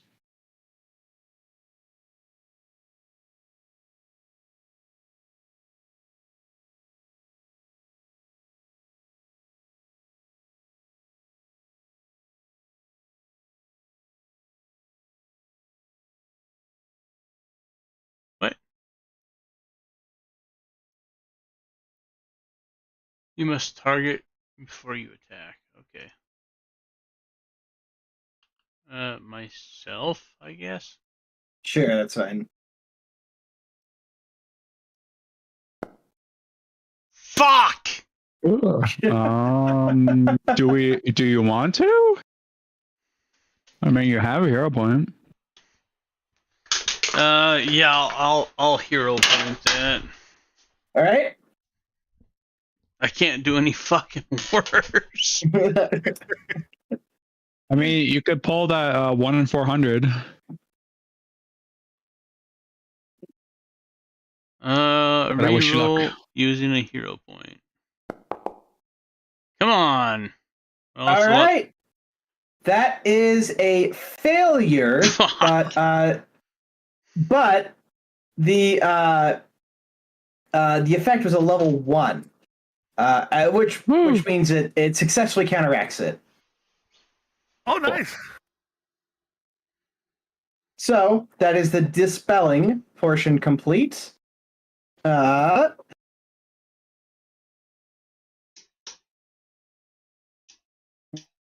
times. Augustus critically succeeds. Of course. I was gonna say I could check out the poison with spear and see if we could brainstorm something about I it. found something for it. I got it. Oh. I knew I had it. I just had to find it. That was the issue. So I'm going to use a daily preparation to change this spell. So you guys have 1 completion point. Augustus has 2.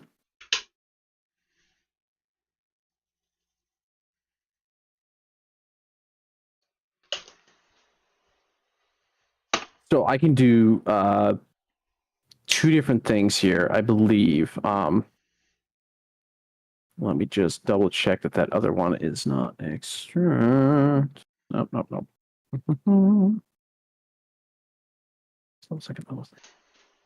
Okay, so I can either purify food and drink, or I can do neutralize poison. Which would you prefer? Which do you believe would be more effective? Probably neutralize poison, because I think that could be used on a person. So, Okay. And I think it could. Yeah, we'll go with that. So just cast it wherever. Yep. Okay.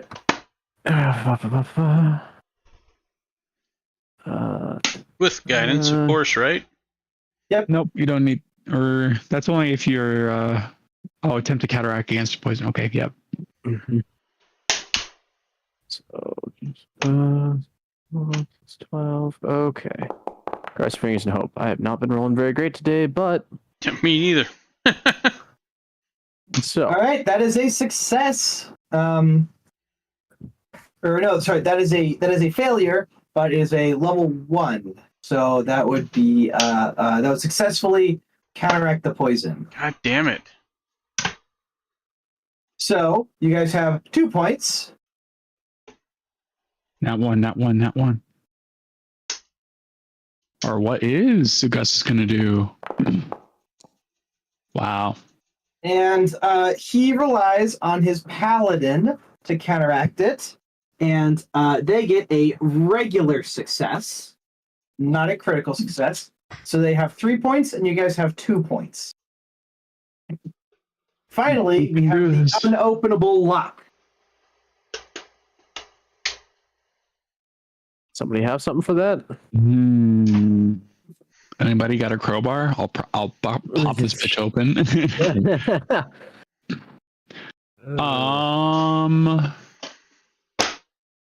Is it just like a lock, or is it like a lockbox?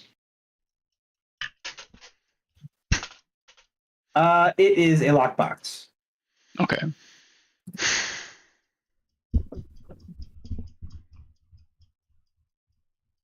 I don't know. I think we only get one chance at this, right? Can I take the monocle out and see if I can see any sources of magic on the lock? Yes, you do. The hinges are magical.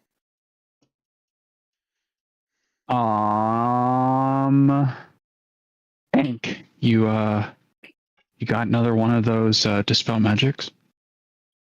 I sure do. The back of this box on the hinges.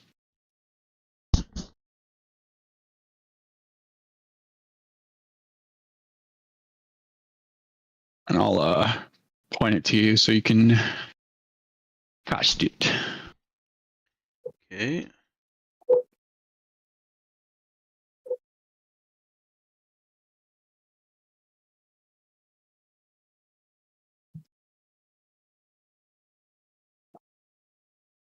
What did you use to open a lock?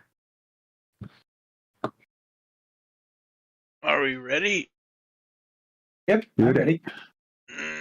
Okay. Fuck.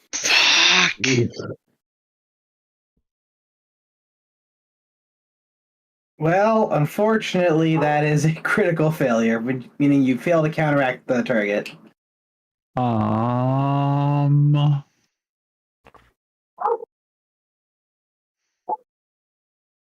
And I. So it's time to see what their result is. I was just seeing if there was something I could do to. That's the roll. Yep. All right. Probably better than ours. Oh wow. Okay. Bad fail. Well, so that's a critical failure on their part, but that's their failure state was the locked jams. So you guys get the same number of completion points at the end of it, meaning that both houses get 25 points. Woo! Yeah.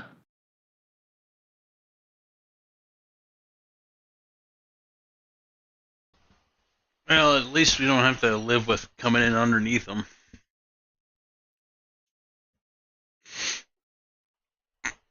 Ah, perfect. And this just rendered. This is literally unimportant, but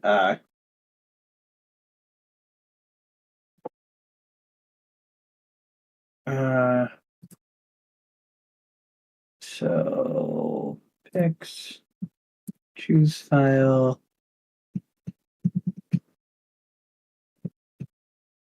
Oh, maybe.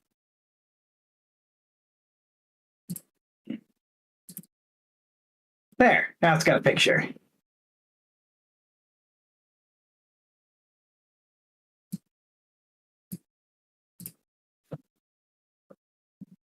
Okay. And then so that is week 1. Unless is Ank back? Yeah. He was doing dispels. Where is it? did, Okay, where did I go? Oh, you weren't responding earlier. To Yeah, you what? got to do your downtime.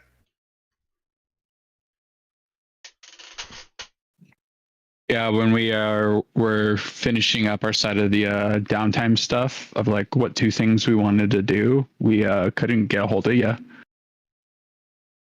or like talk to you. I was here the whole time.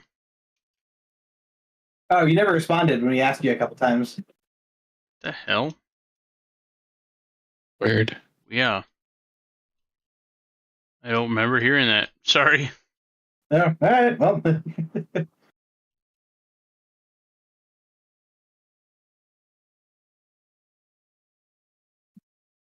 Ready. Oh. Is that what the missed call is about, Jordan? Yeah. Weird. yeah, we said your name a couple times, and you must have just been spacing off or something. Weird. Sorry. Oh, good. Okay, so at the end of the week, actually, hang on, Elquin, Yes, sir. what are you doing with that page? Oh, yeah, I would.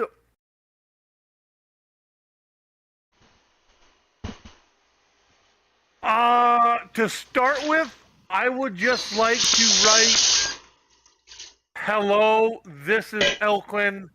Is this how we can communicate with each other?" Hello? Is it me you're looking for? I can see it in your eyes. And you see in loopy decorative handwriting. Oh God, it's fucking cursive.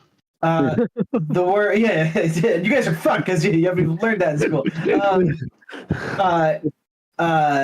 The question, so you lost the book, did you? Barber. I will respond with, "What book?"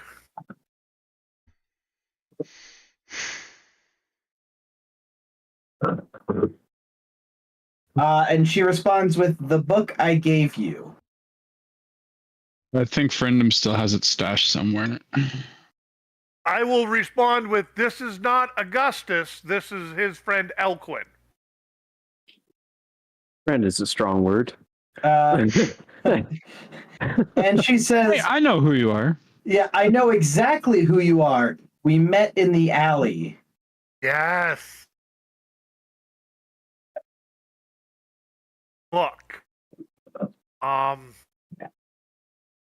I will be repeating all of this to the group, going, "We know exactly what," because we have one and lost the other, didn't we? Friendom's going to recall that I think he was the one who had most of the books, and so he's gonna search through his belongings. But I do believe that you do find the book that Maru gave you. Oh, this, and I like pull it out and I like throw a couple like weapons get like thrown around. It's like I found it. I will respond on the note, going, "Note, we have it right here." And then the page is getting pretty full at this point. She writes the question, "Why do you think I gave it to you?"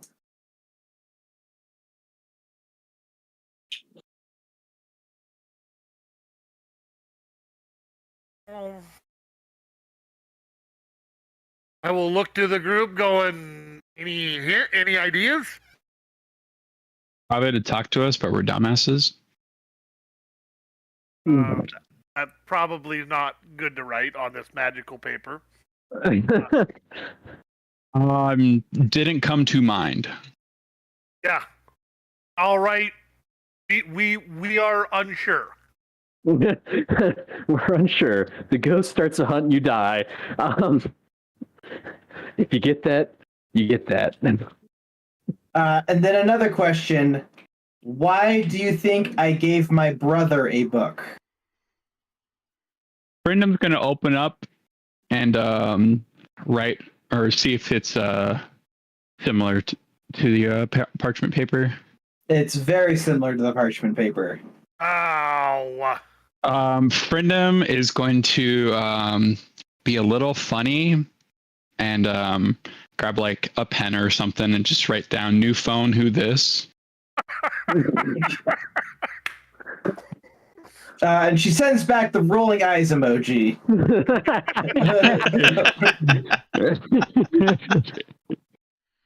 And that appears on the parchment, of course, right? Yeah. Yep.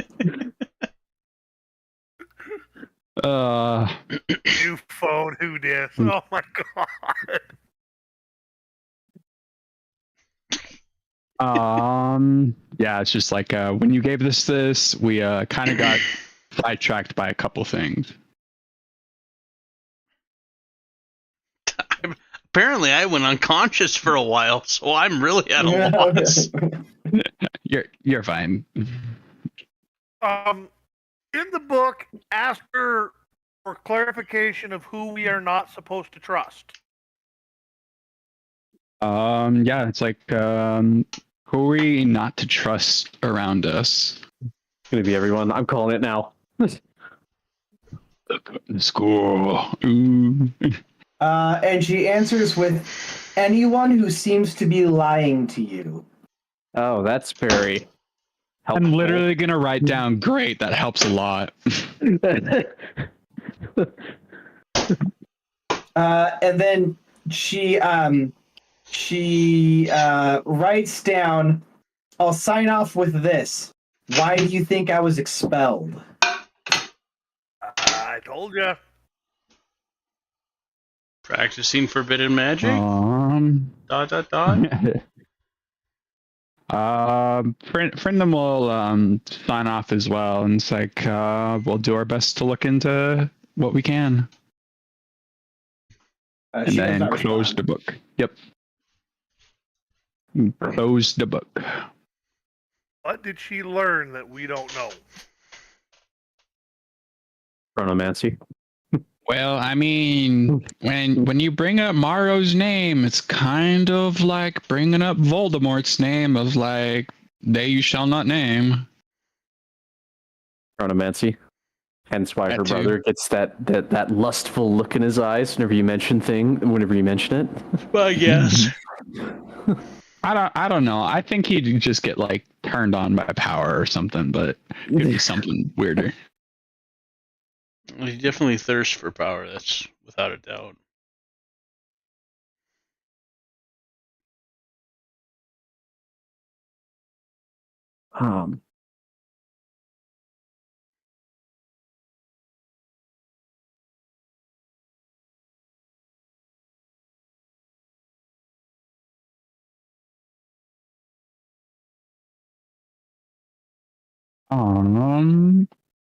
We just want to wrap up for the night, boys, and move on to week 2.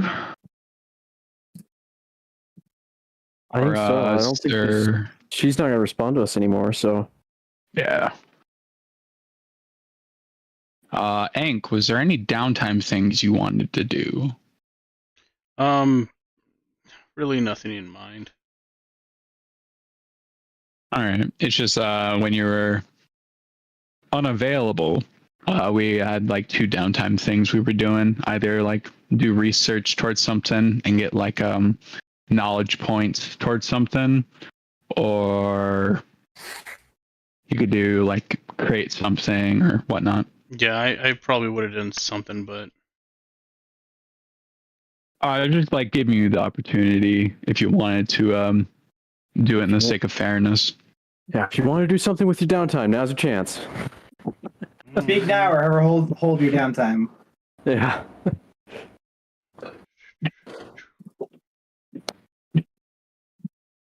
let's see if I can make It was 2 turns of downtime. Yeah.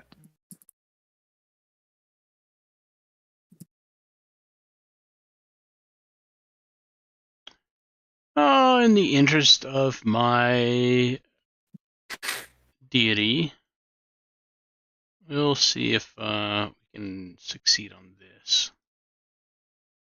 This is easy enough to do and quick enough. Nope. Hey, how about I get new fucking dice? Your rolls are. Oh, I'm sorry, Rolls have Not man. been good tonight. Let's try this. Nope. All right. Well, it's a good thing we missed you. Yeah, right? For fuck's sake.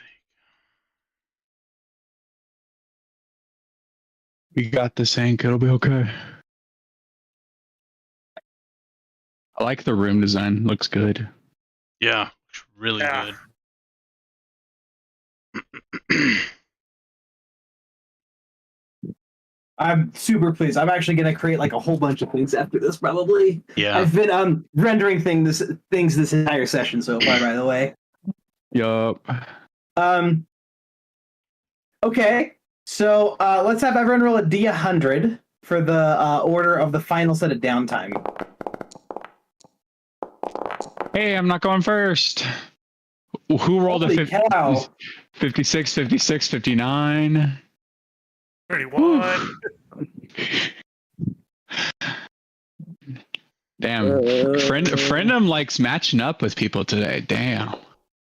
He got Spear and now he has Elquin. All right, Friendem and Elquin, roll me a D20. Do we match again? That'd be so funny. Roll an 8. Roll an 8. Ah! We matched 2 at 20.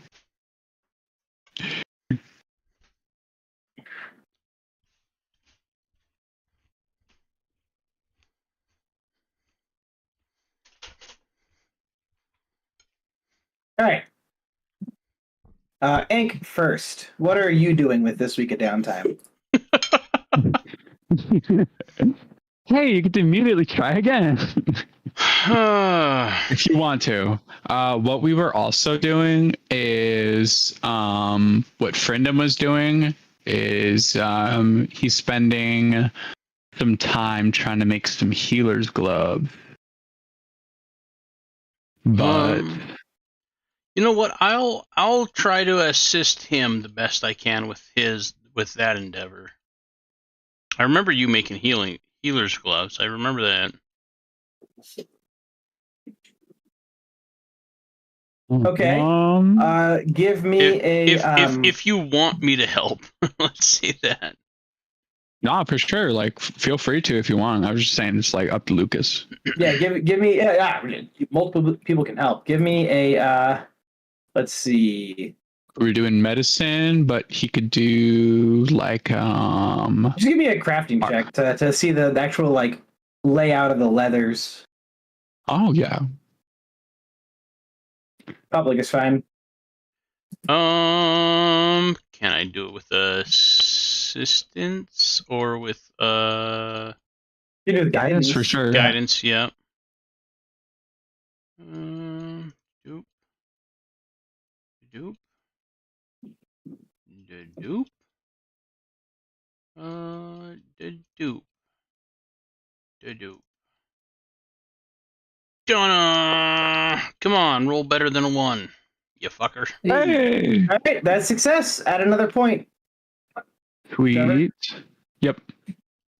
And what's your second action, Hank?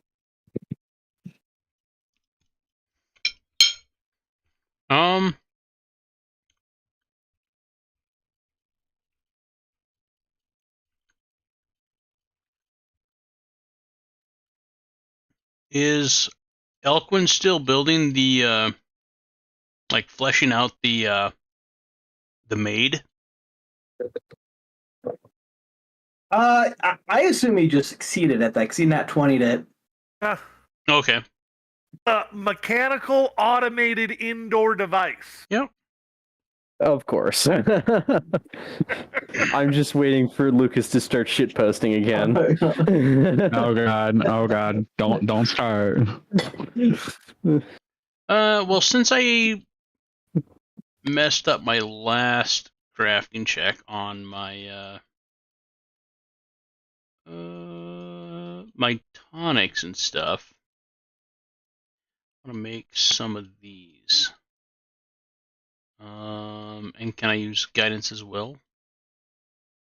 Yes. No, it is. I guess it is a cantrip.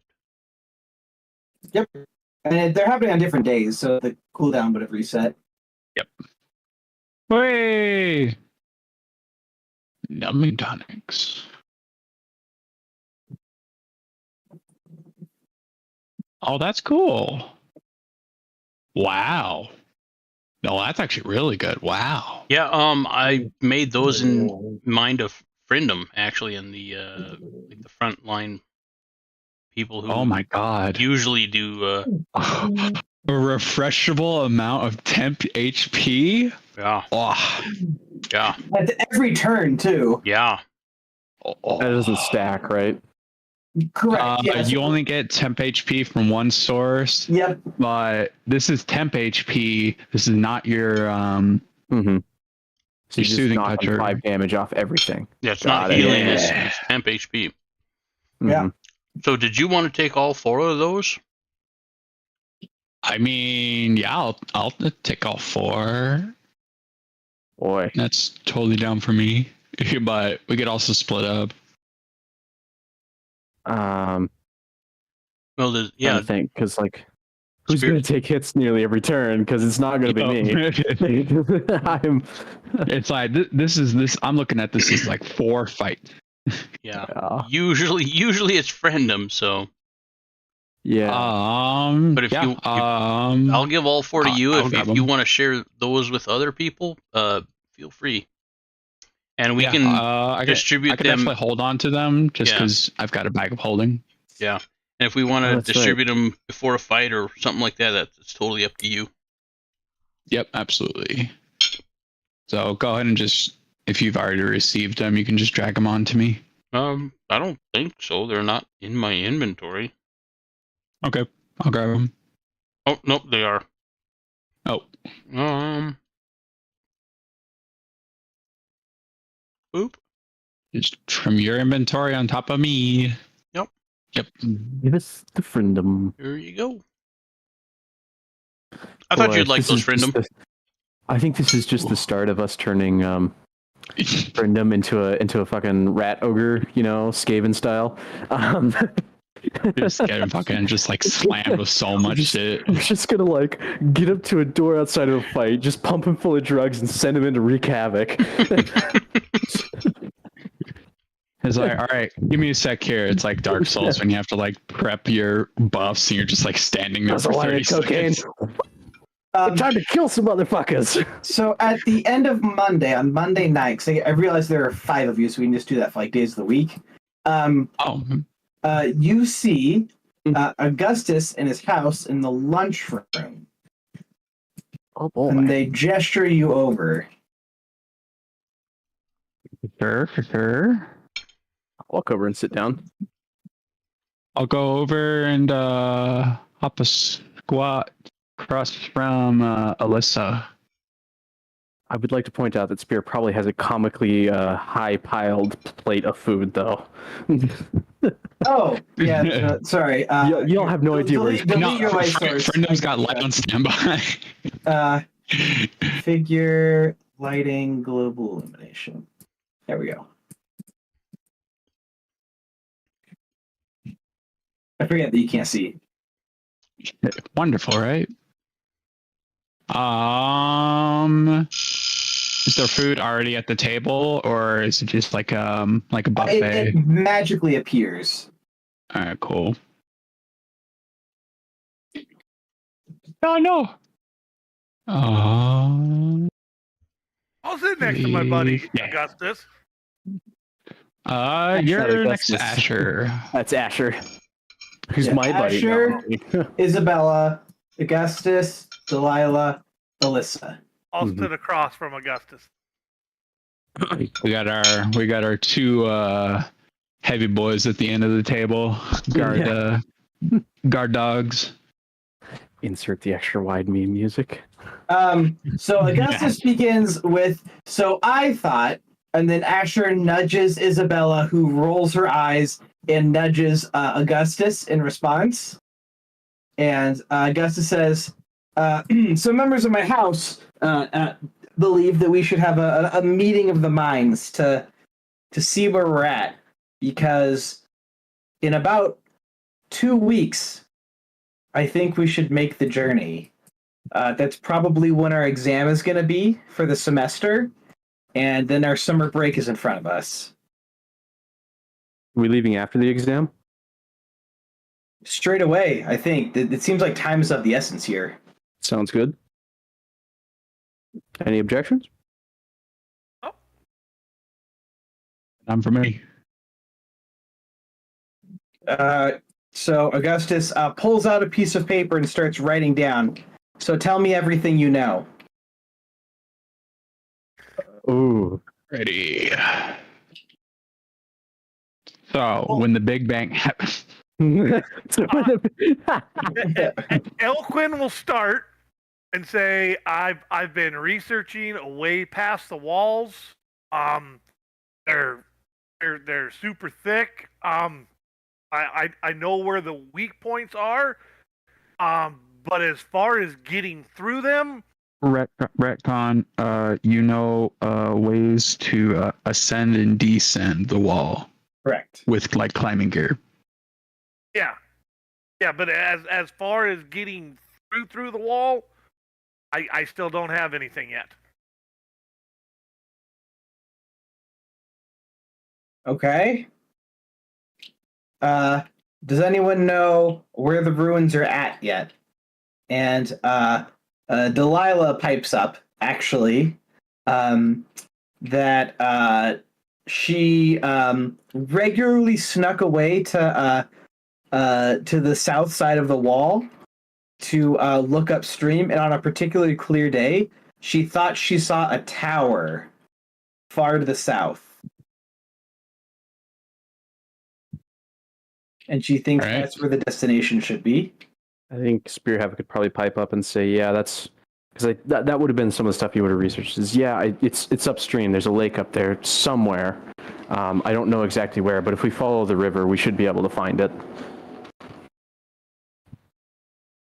And then Augustus says, so did, to Elquin directly, so did my sister have anything interesting to add?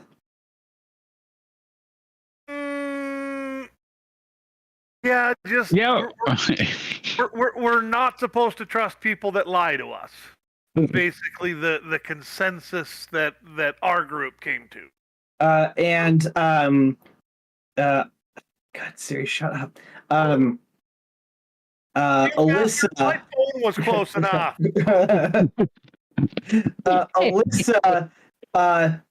Alyssa contorts her face at this, because distrusting people is against her nature. But honey, somebody's going to hurt you bad. Augustus presses on and says that I've always felt like what we were told and what I found out are sometimes two completely separate things. Like we got wool over our eyes, even here. Which is strange. What are they hiding? Obviously something they fear. But even more so when they're giving us knowledge. Did you ever have to call a teacher during your winter holiday? Answer that. I don't want to answer that. Son of a bitch.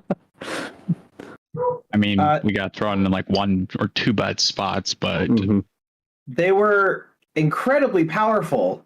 What on earth do they have to fear that's out there?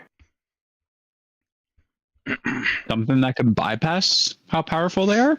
Spear Havoc's gonna look up from just absolutely annihilating a chicken leg. Whatever it is, it's probably incredibly dangerous, and I would love to understand it a little bit before I go messing around with it. Hank's gonna lean forward and whisper, "The magic of time itself." Loud enough for their side of the table to hear. Yeah. And again, Augustus kind of perks up here, and he says, "What do you mean?" Well, Elquin will kind of, No, play gonna with free the like a collar, peacock. play with the collar of his jacket, and be like, "Did anybody happen to find robes?"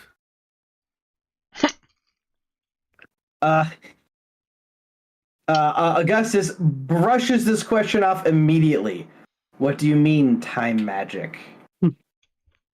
Like, let's say you had the ability to go back, let's say 5 years in the past, as you are now, just to alter something or just like kill somebody. You gotta imagine you have 5 years of future knowledge in front of them. And then that's just a small piece. Now imagine if you had, enough power to just have control over what spot and time you're at. That's preposterous. If someone could do that, then why did the breaking happen? Spear Havoc's gonna pipe up after, while chowing down on the boar leg he's now on. It might have caused the breaking. At least that's my hypothesis. Wow. Augustus is furiously taking notes at this. Have you witnessed this time magic? No, of course we have. Come on. We haven't witnessed it, but we've seen records of basically people experimenting with it and saying how there's a certain point of what time they were at, if they couldn't like progress forward into the future, but they could go into the past all they wanted. But also like something about like He holds his hand some up. sort of So there's a point in the future that nothing can travel past. or at least some sort of stop point of they can't predict anything past that point or have like knowledge of it. And all four of them, because she can't look at herself, turn to look at Isabella, and her face goes completely pale, and she scurries off. Ooh. hope it wasn't the bad food.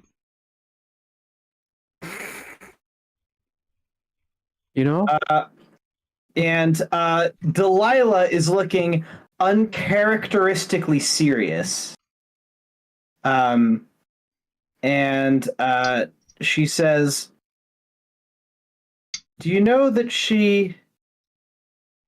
her family all have the gift of sight like she does? I'm actually surprised the Academy didn't track them down.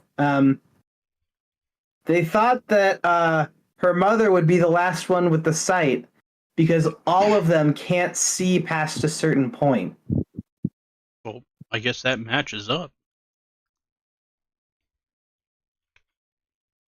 And Isabella comes back to the table with a pile of sticky notes that she starts arranging in front of her, over the top of her, like food and plate and stuff like that, completely ignoring it, not taking time to get it out of the way.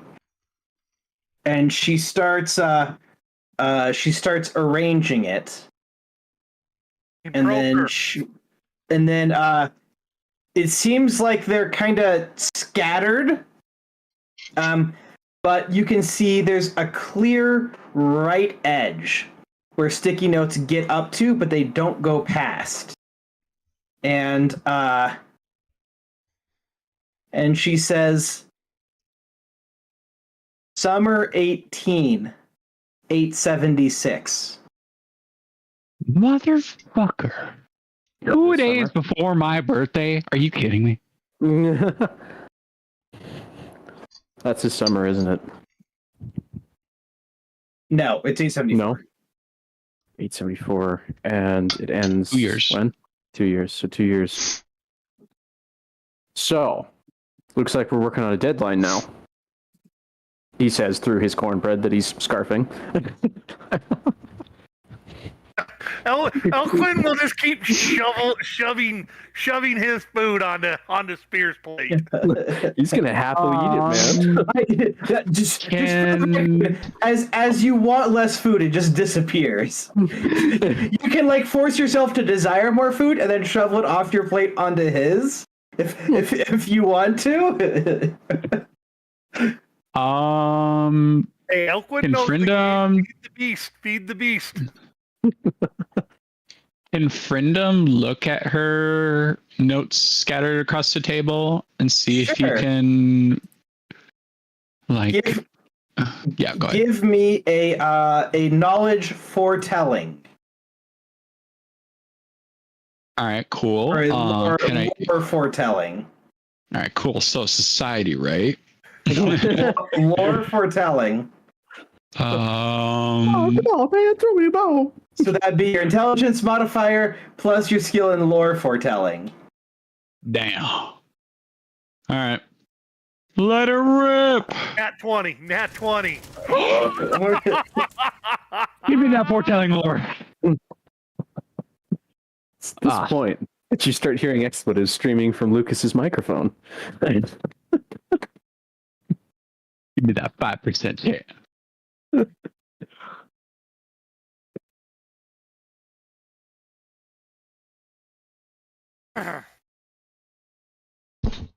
Wow. That's always funny. It's like, yeah, give me this obscure lore check, or give me this weird occultism check when we had nobody trained. Yeah, we nat 20 that. Like, Printum's gonna be like, oh, so like this, and this goes together, right? And then this happens. I'm just imagining Galaxy Brain Cat right now in Frindum's brain. You see that.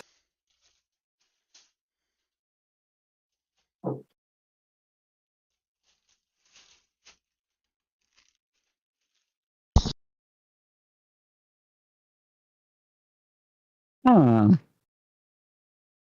Am I missing something important? I'm not currently at the computer. No, I'm just messaged it reading to him. Okay, so there's nothing I can see on my end. Got it.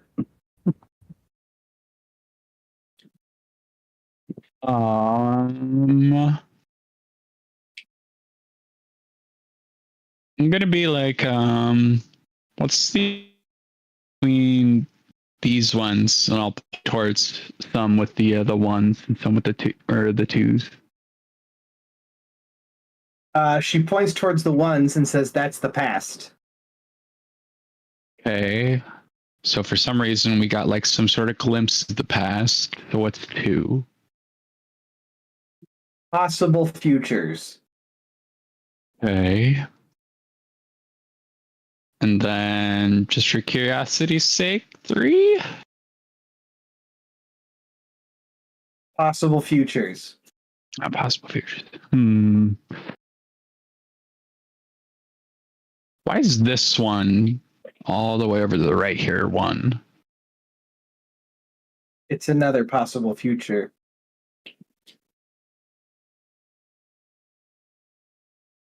Some more like potential to happen than others. And she looks kind of lost. And Alyssa says, "It doesn't work that way. She doesn't understand what she sees, just that she sees it."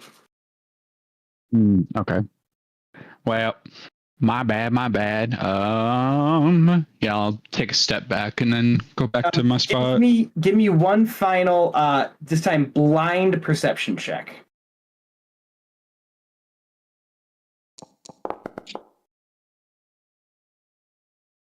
Another nat 20, please.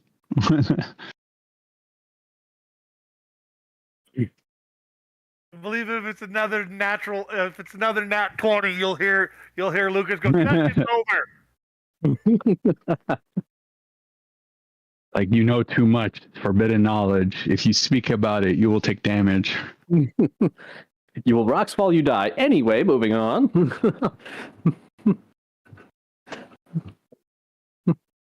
Oh.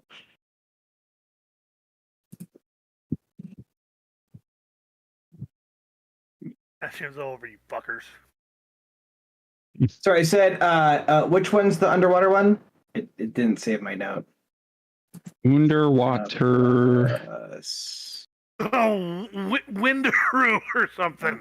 Gyarados is the underwater one. It is there. I thought so. Mm-hmm. Also, that really rolls off the tongue, the underwater one. Anyway, I'm gonna take a closer glance at the one labeled with 2 and kind of keep a mental image of it. Okay. And then I'll go back and take my seat.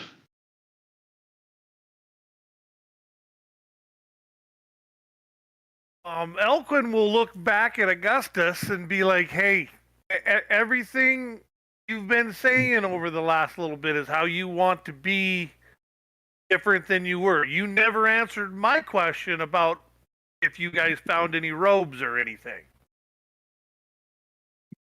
No, I have no idea what you're talking about with robes. We found a being pair of smart with you. shoes that we had to disenchant for the school, but that doesn't seem related to anything. He's being Child's smart. play. Yeah, he's just being smart with you, but I mean... That you had to disenchant for the school? Yeah, remember the whole purpose of our winter break. We had to still play up that we were finding things to disenchant while doing the actual research we wanted to do. You were doing that, right? Hmm. Yeah. Let's just say some we were cards collecting and logging stuff. we held to our chest closer than others. And Augustus looks at you pretty seriously. You realize what will happen if we're caught, right? I think the ramifications of what will happen if we don't figure out what exactly is going on will be a lot more world-changing than if we get caught, so to say. Yeah, absolutely. But if we're caught, our memories go. You realize that, right? That's what they tried to do to my sister.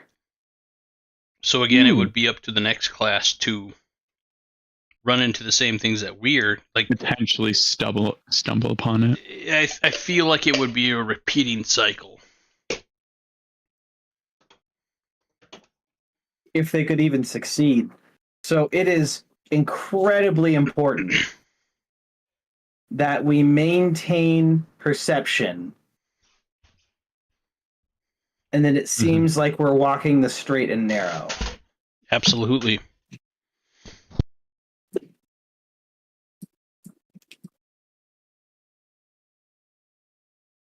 And on that note, a teacher comes in, and Augustus starts loudly talking about the spell that he's researching that is a level 5 spell. of course it is. Frindum's gonna pipe in. Is like kept to a specific tradition, or is it kind of like in like a little bit of like another one too? Oh, it's arcane. It's incredibly powerful. You guys are completely toast. We have this house competition in the bag. I don't know. We could pull something out of divine. I mean, you'd be surprised. Oh, come on. That last lesson, you guys barely caught back up with us. If it wasn't someone, and he looks angrily at Delilah, and she just rolls her eyes, the lock is unopenable. What did you want me to do? You can't open it. Spear Havoc's just gonna mumble through a bowl of macaroni and cheese that he's now shoveling. Remember, overconfidence is a slow and insidious killer. Remember, overeating is a burden upon your party. I'm 13, man. I'm in the middle of a growing spurt. Leave me alone. And we're going to the final downtime. So, Spear Havoc. Hang on, I'm joking on something. Give me a second. Rip. All right, I've recovered. What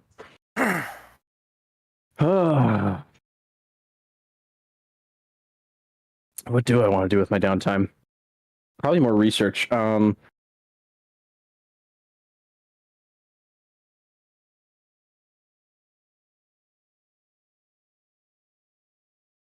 trying to think what I should be researching.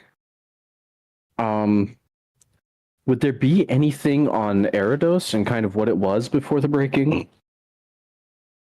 You In can the certainly library? try. It wouldn't hurt. I would like to kind of figure out about these runes, see, even if it's just like a history of what happened and not talking about anything specific, if I can just get a ballpark. Okay. Mm-hmm. Give me a a public society check. A public society check. Bum, bum, bum. With About to use guidance. Friendem aid.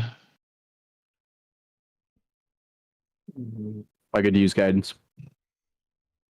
What does aid give? Aid gives a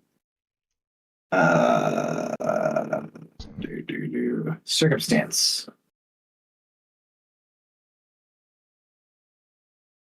Whereas guidance gives status, so you could use both.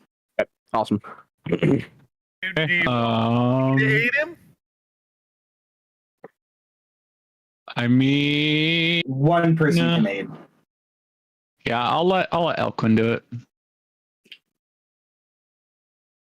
Okay, Elquin, give me a society check to try to aid him. Okay, that is a success. You get a +1 circumstance bonus. So you have it. Okay, so a +1. Add. +1 and roll. Well, Wow. Well, you didn't need the circumstance bonus. I'm Let's completely see. untrained in society. Oh, man. You find out something about it. I haven't decided what it is yet. So Okay. remind me next session. Okay. And then for the other thing, for my other downtime, because I suppose that would be one. Oh, you guys get a way to point for that. Yay! Oh, okay. So another one of those. We're at 4. Ute. So 4. I'm going to. And I'll probably see if I can get Ang's help with this, maybe. I'm going to see. I'm going to have to ask around and see if there's restrictions on us leaving the walls in the academy. Without trying to arouse suspicion. Kind of ask questions, and then if we're allowed to exit the walls, if I can figure out stuff about the river up that way, see if I can kind of learn about the wilderness up that direction and what dangers are in it. Okay, so this is a gather information diplomacy check. Mm-hmm. So maybe I should have Elquin help me with that then. I would go with friendom if you're straight diplomacy. I Fair got enough. diplomacy. So Thomas is not a bad aid for that if you want it. Mhm. I was gonna say I've got like thrown down for diplomacy. Mhm. Yeah, and like I said, you got that brooch and stuff like that we built for diplomacy. Yeah. Yeah, so I think I'll enlist Elquin's help then. I don't know if you want me that to just be an aid. Yep, that'll be an aid. Okay. Okay. And a diplomacy. Brain, give me skills. Thank you. Okay. I'll roll my aid check. Okay, that will be a regular success, so a +1 circumstance. Yep.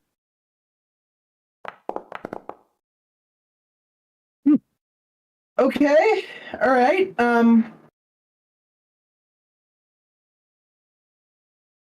You find out that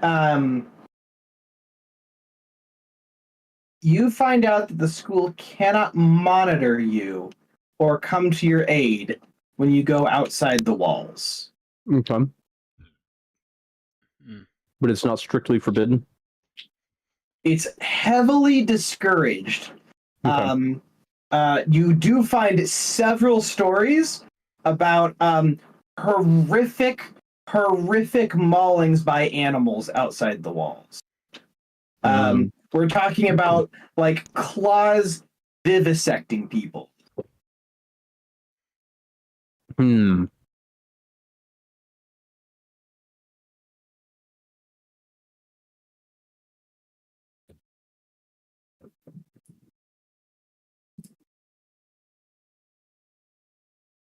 So there is dangerous creatures out there.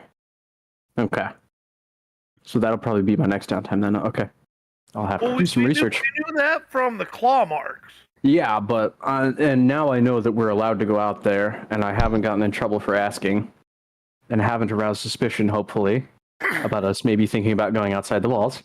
Now I just need to do research about what's out there, and what we need to be careful about. So.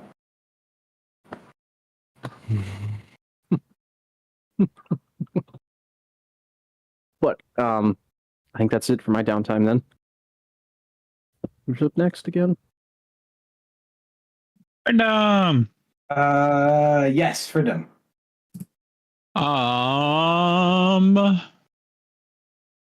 we are going to spend another day working on my gloves. Okay. Would you like a medicine check, a crafting check? However you think is going to contribute most to it. I want to say I can aid in crafting because I also have magical crafting. Yep. fair. I might take you on a second one, but for this first one, I'm gonna do religion, and I'm gonna take some concentration on like how I refocus for my lay on hands and heal people, and see if I can apply some good energy into these glove base works. Would that work? Yep. That'd be fine. Ooh, nope.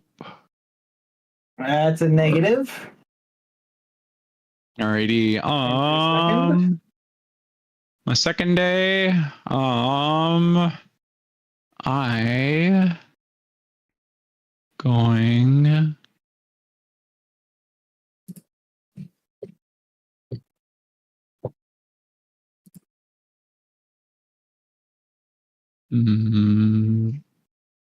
Just looking at what I can do.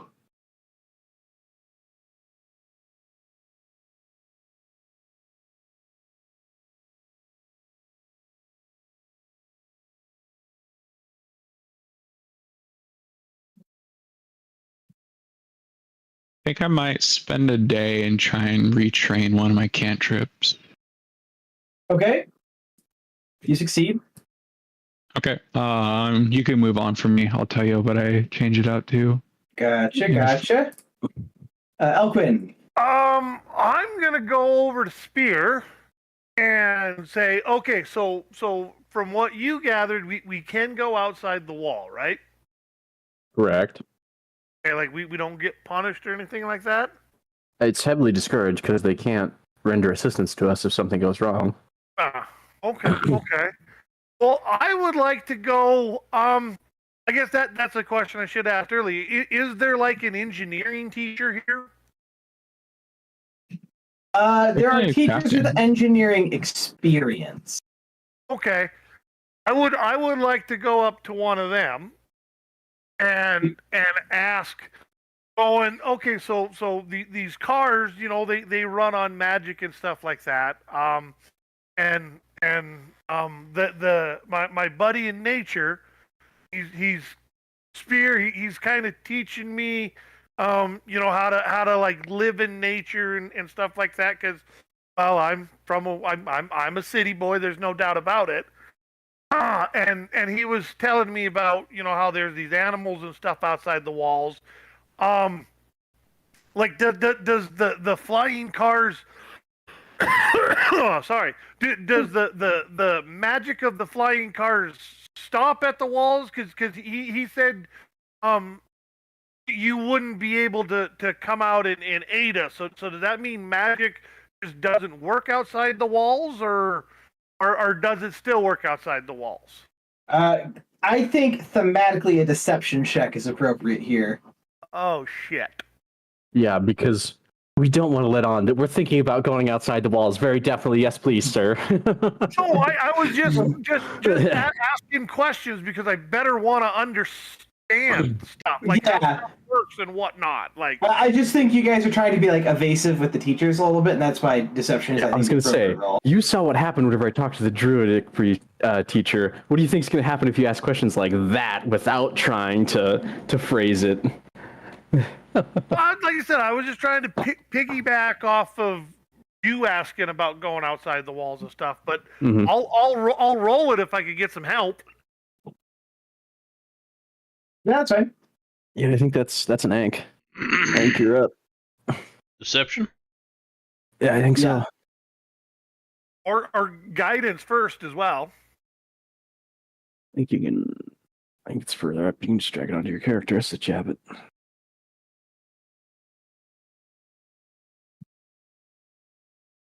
There we go. All right, I got the guidance.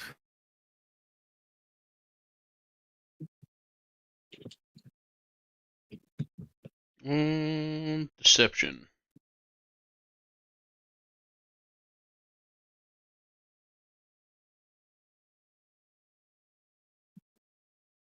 That's my aid. Okay. Not a critical failure, not a success.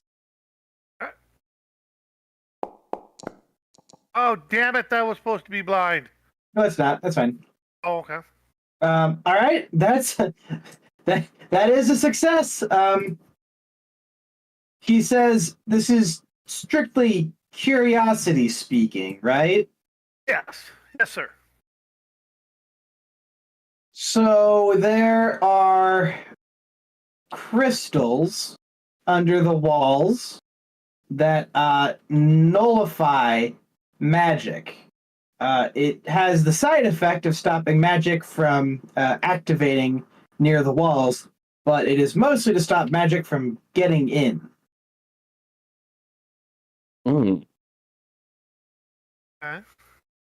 This is totally an Attack on Titan thing. Please don't tell me the walls are going to fall apart and eat us. Well, thank you very much, sir.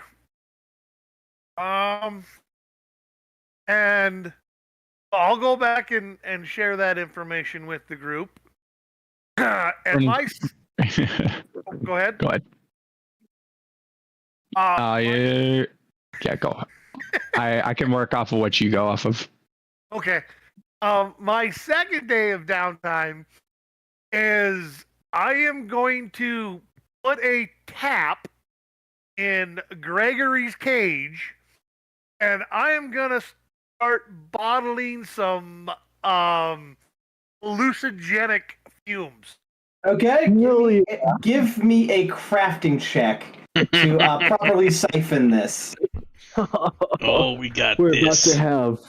We're about to have the equivalent of pocket stand, or Elquin's about to get really fucking high. No! Okay, you feel like you got a pretty good seal on it. You know what? I'm gonna hero point that. Okay.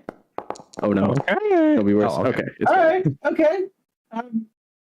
By the time you're ready to set out, you're gonna have 2 bottles of Gregory juice. Yeah, that's what we'll call it. We'll call it Gregory juice. Please nobody Yes. tell the poor teacher. Imagine that conversation. Oh yeah, we've got these Hey. bottles of Gregory. Just excuse me, you what? Yeah, just take a sniff. It's a real good relaxer. Gregory.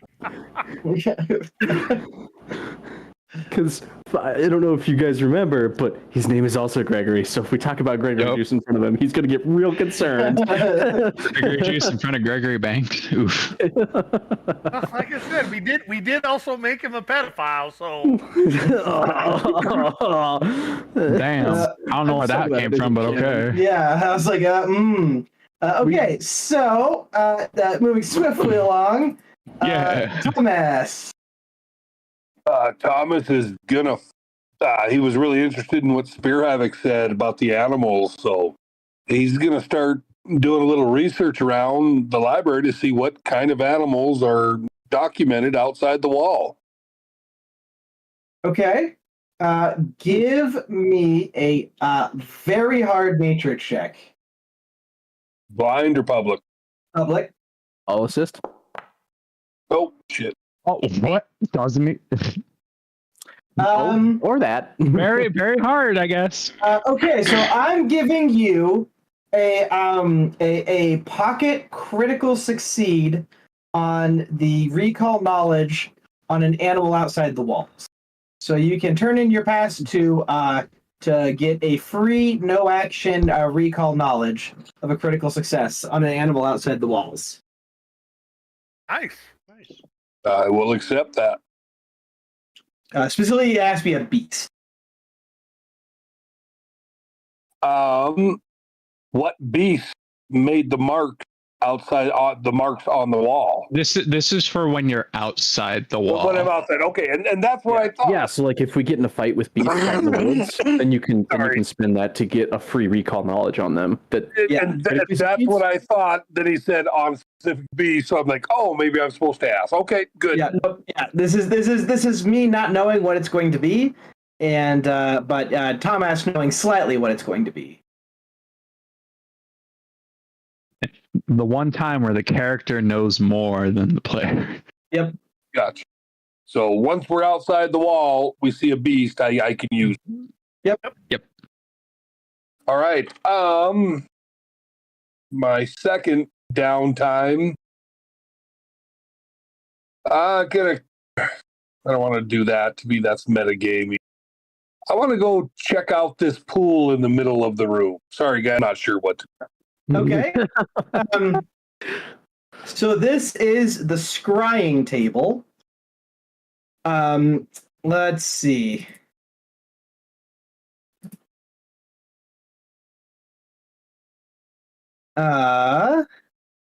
Give me a public occultism check.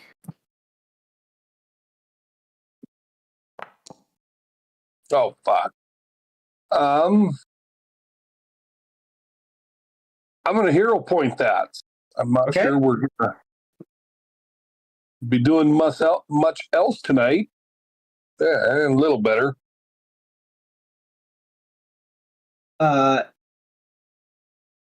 You see a filling pool, the size of an entire room.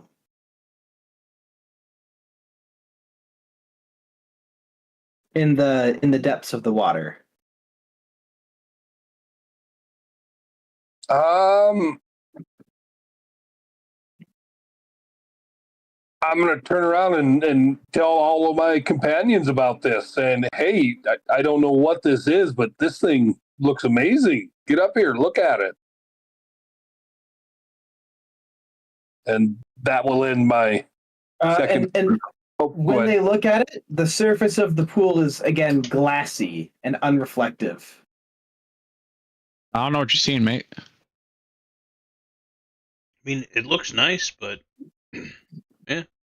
I mean, if you see something interesting, say something, because I mean, it's getting to that point of a lot of us perceive things differently. Yeah. Thomas, from behind you, you hear a small voice. It's always like that, and you see Isabella walk from the room.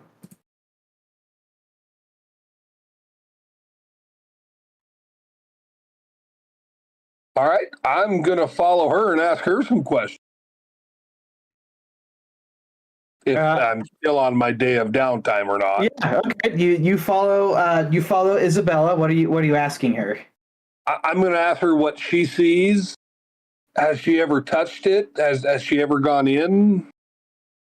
Well, what does she think this is that we're both seeing? I think it's what's to come. My first day here, I saw the axe forged in flame.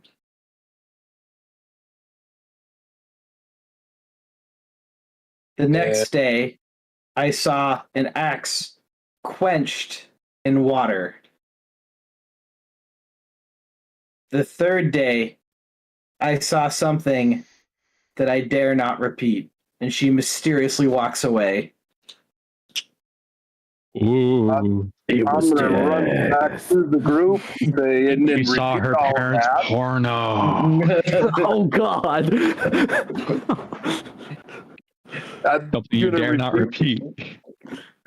repeat all of that and kind of throw the idea out there that maybe we need to go talk to those guys and try to get them to come dip the axe in there. It's not this water you saw her referencing. You connect from how she described it that on her first day she saw her group forging the axe that Alyssa wields, and the second day you saw her quenching it in an altar of water. Then I changed my response. Yeah. Is it Friendem or Spear that's got the sword?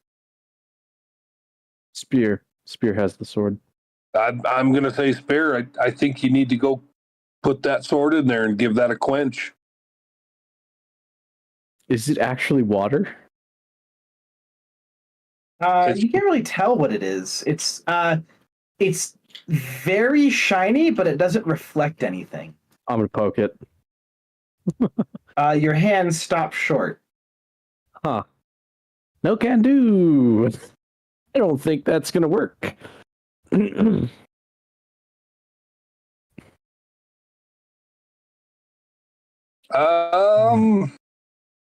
we know where this shrine is Who located? used the sword to kill the monster? Was it you, Spear? Or Fred? I'm sorry. Sword to kill the monster?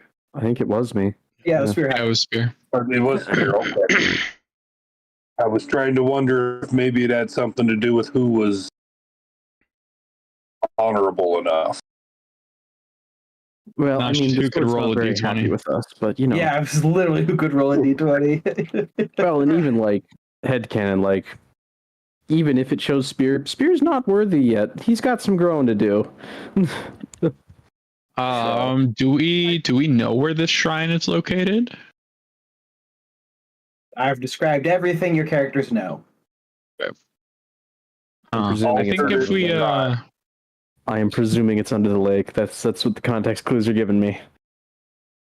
quench it in water, there's a big ass lake of water, I guess. Well, and the book kind of did tell us to seek the lake, so Yeah. what is it? Ipso ergo facto potato. Yeah. And I agree with everything you're saying, but I still stand by my original statement. I think there's going to be an easier way to get there. And I think that's going to be a good place for us to call it for this session. We're going to quickly finish the prep next session and get to the wall next session for sure. But that is not next session as in next week. That's next session as in 2 weeks from now. Because next session is going to be Abomination Vault. Yeah.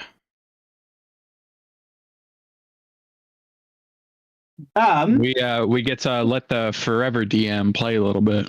Yeah. So obviously really story heavy these last two times. I'm trying to get a lot of like the establishing stuff like settled in place so you guys like understand like where the story's going. Because things are about to open up, and if I just like let you guys have it be like totally open up without like an idea of like where to go, it'd be kind of overwhelming. Yeah. So that is kind of why we're like pushing through like the time so much. Again, I'm still aiming for like one season a session, basically. Next session is going to be again the end of the spring term, and then the escaping of the wall. So Nice. Mm-hmm. do we like where the story's going, guys? Are we Pretty good Mhm. so far. Yeah. There's Okay. a bunch of strings I want to pull on. I know. I'm getting excited. It's fun because like I know you're trying to prep us for like opening up everything, and honestly I appreciate it because giving us like enough like time to like write down notes and get like breadcrumbs established will help a lot. Yeah, because I don't want it to be like we don't know where we're going or what we're doing. Hey, you're gonna go on exhausting. you're gonna go on 3 sessions of just random fighting before you get fed the clue. Yeah. I don't want it to do that. So that said, I'm going to prep some maps. I'm probably going to try to do it like a combination of diffusion and like making the map, because honestly, these turned out really good for what they are. I could just like clean up stuff a little bit and have it come out like really good. Yeah, that's what I'm saying. Because like that's an awesome looking I library. really like the map we're on. Yeah, it just needs some refinement, like making the couches look less shitty. Yeah, and that's just like just small zooming things like in that, and yeah. like having it like re-render it basically, and then just like upscale it and stuff. Yeah. So I'm gonna try to do some of those. It's going to be, I think, pretty interesting. I'll see how they like get combined together and everything. So next week we will be doing Trevor's. And yeah, it's been fun, gentlemen. Same here, guys. I feel like shit. I'm hitting the sack. That's fair. Fair enough. Fair. I don't want it to be super long for that reason as well. Ooh. So I'm gonna get foraging some stuff. You guys know where to find me if you need me. All right. Peace. Word. I actually got a couple questions for you guys All right. about what we're doing in our monster parts and stuff, right? Okay. So I got thinking about this last week, and I was gonna try to bring it up before the session, but apparently it was a really good dream. I didn't want to wake up, but so we are crafting a lot of skill items, right? Correct. Yep. Is that the way to go? Like should we all try to have 5 or 6 skill items, or should we try to put more monster points, into like our armor and our weapons and imbuements? I think armor, weapons, and stuff should probably take a front seat. At least that's the way I've been doing it. So with the skill items, I wouldn't Depends on the imagine role. you need more than like 4. And then again, like most of us are like already like pretty close to that of like we have skill items for like our good skills, but we won't really see any benefits of putting more points into them until like a bit later. But I totally understand like just trying to keep everything focused in like some way. Yeah, and I'm not saying, because like I said, I only have 2 skill items. I got a hammer that gives me a +1 in crafting, and that ring that gives me a +1 in society. Those are the only skill items I have. That should probably be all you need. Yeah, so I was wondering, and like I said, just because I've never done monster parts before, should I be going for more skill items, or am I doing right by Depends. I think it depends on your combat role. and gun and imbuement? I think it depends on your combat role, frankly.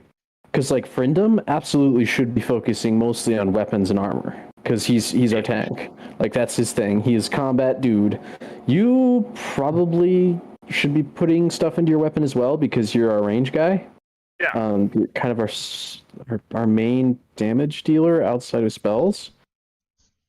Because like I'm a solid healer, so like I'm gonna spend a bunch of money on probably my perception item and my medicine skill. Because frankly, I've got Shiverfang. I probably won't put very much into my spear for a while. Yeah. Like I'll keep going with my armor, but skill items are much more important, especially my medicine skill item. I'm gonna keep that thing going just as high a level with me as I can. Probably. So. Okay, so should I? I guess another question is what is a skill item that's going to increase my ability to hit? Would that be strength? Would that be dexterity? Whatever your weapon goes off of. I mean, I'd assume you would go off of dexterity. But that would be an imbuement. So if you want to make your weapon better at hitting and doing damage and all that, put points in your weapon. Yeah. Yeah. Just put points in your weapon. It's a much less roundabout way because like you can get buffs to your base stats, so strength, intelligence, this, that, the other. That's like with late skill game items, but it's not until like level 18 in these item imbuements, so it's a long ways off. Okay, so none like the acrobats, arcane athletics crap. None of that is actually going to help my gun hit better. No. Yeah. No. Okay. So the gun is a base strength, dex, constitution, intelligence. Okay. Yeah, it uses your base modifier. I'm pretty sure. So. Okay. And again, I'm not saying anybody's taking. Yeah, it's just clarifying. It's just I've never done monster parts. Yeah. Obviously, since it's the second time I've ever played, and it was just a question I was wondering to see if we do something like this again, if there was a better way to focus stuff in the future. So. Yeah, and like I don't have a weapon, so like I'm trying to buff my spell casting as much as I can because that essentially is my weapon. And hopefully I get my robes up high enough to where I can get some energy resistance at some point. So I mean, if you have the let me see what level it is. Yeah, like that's the reason I'm figuring out fly imbuements for my armor. I want to be able to fly because that would be super helpful for my job in the party, which is to keep people from dying. yeah. So, because like right now I have a mobility issue. I can't really move. Once combat gets in swing.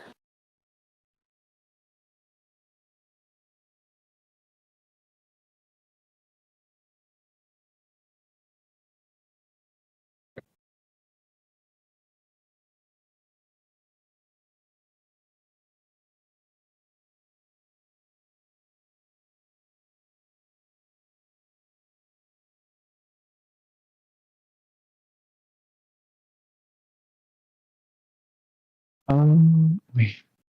Systems translate energy damage equal to view properties. Wow. Energy resistance is good. Wow. Yeah. You gain resistance to your chosen energy damage equal to the imbued properties imbuing level. So you could straight up put it on your armor now and already see benefits. Because your imbuement level would be your resistance. Whoa, really? Yeah. If you read energy resistance, yeah. I'm on PF2 easy. While wearing the armor or wielding the shield, you gain resistance to the chosen energy damage type equal to this imbued properties imbuing level. Additionally, the armor or shield itself gains the same resistance. If the item imbued is a shield, you can use a shield block. Anytime you would take the chosen damage type, in addition to its usual trigger. So, saying for example, let's say you had a 12th level shield with 11 hardness, granting you 12 fire resistance. Took 40 damage from it, it'd be reduced to 28. And if you use shield block, wow, PF2. holy shit. Just send me a link. Yeah. Give me un momento. I'm not better. There we go. You're talking Hey. energy resistance? Yeah. Energy resist in the imbuements.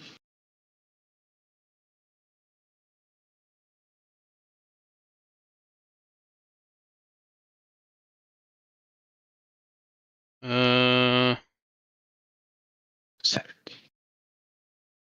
yeah. What's the link? I'll send it to you. So I'm looking at something else for energy resistance on the armor property. I'm sending you the imbuement stuff because we're not doing generic runes, I think.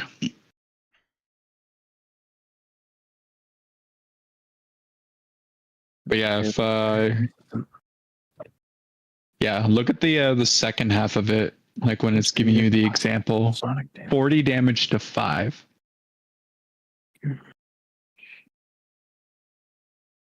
Where'd you paste it at?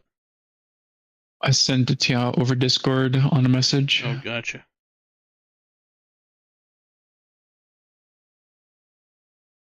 And then just Control F, energy resistant.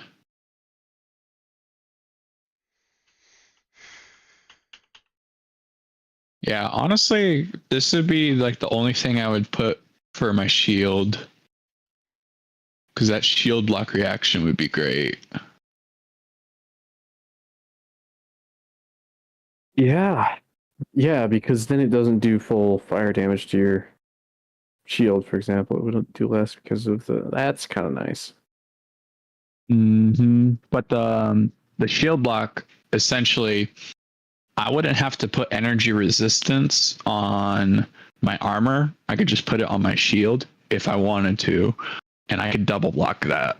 Mm-hmm.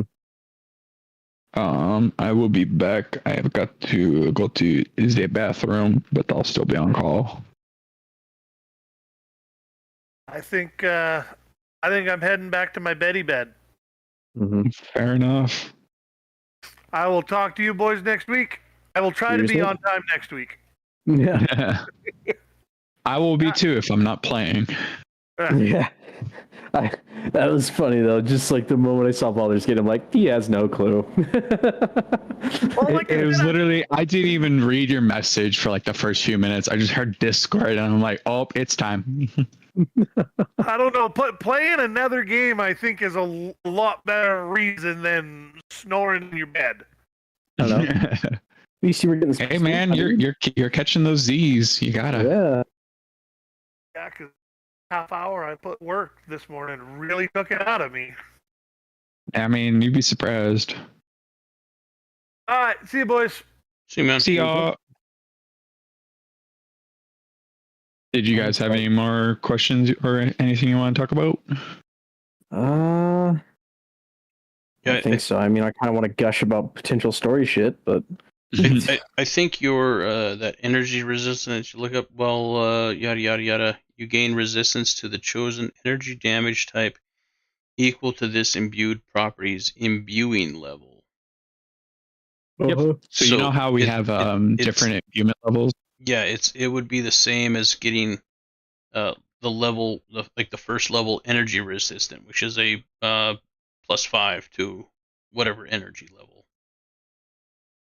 Yeah, if we did like enough monster parts to put towards the energy resistant imbuement to level 5, yeah, we'd get 5 resistance to match our level. But the benefit is we could just keep going up after that. So it's like level 6, we get 6 resistance. We just don't have to like stick with the 5. Yeah. Well, I don't think so. Like when you What do you mean? like, okay, so like say, and I don't have the schematic up in front of me right now with how Mm-hmm. on the different levels, the higher the level the item is, how you can imbue like the second level. So for imbuement to work properly, as far as I'm like knowing, okay, so we put monster parts towards, let's say, Frindum's weapon. We level my weapon up to level 5 just because we're there right now. I still have to put the other set of monster parts for the imbuement levels individually, but they're only effective up to my weapons level.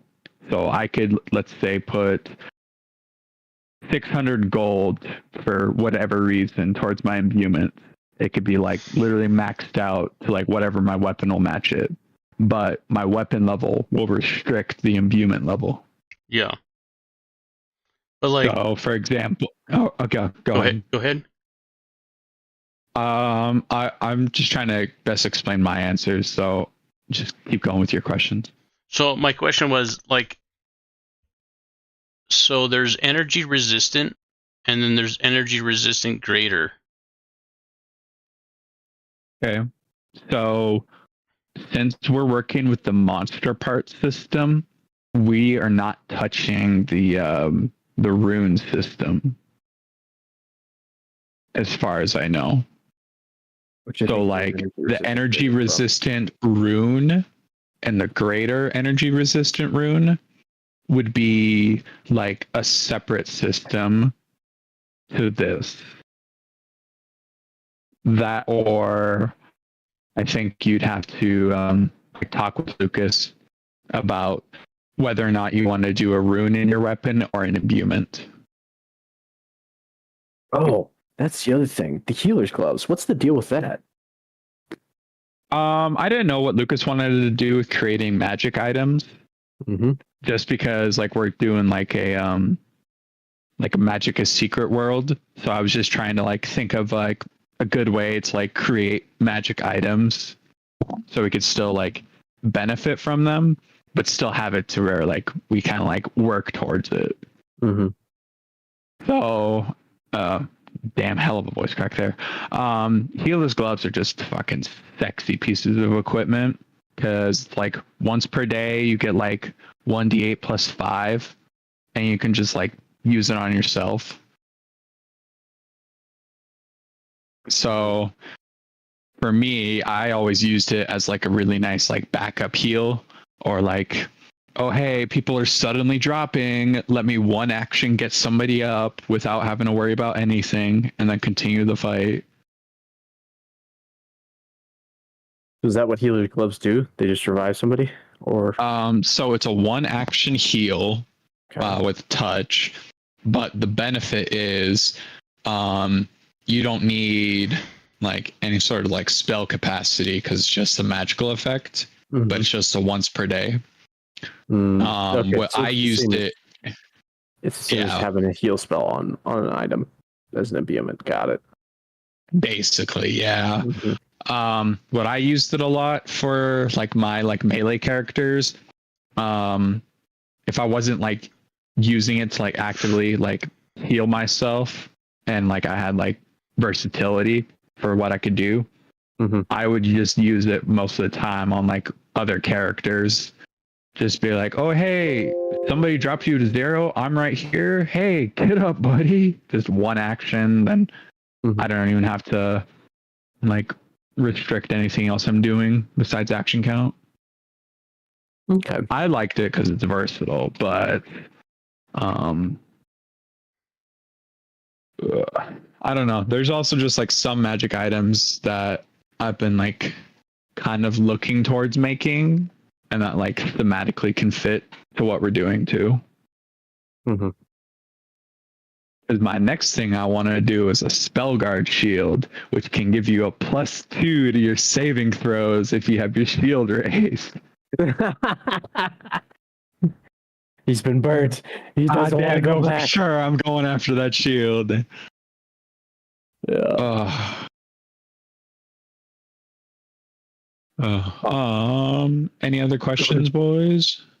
No, don't I think so. think we're gonna have to verify that with Lucas, the Yeah. energy resistant thing, because I think it should.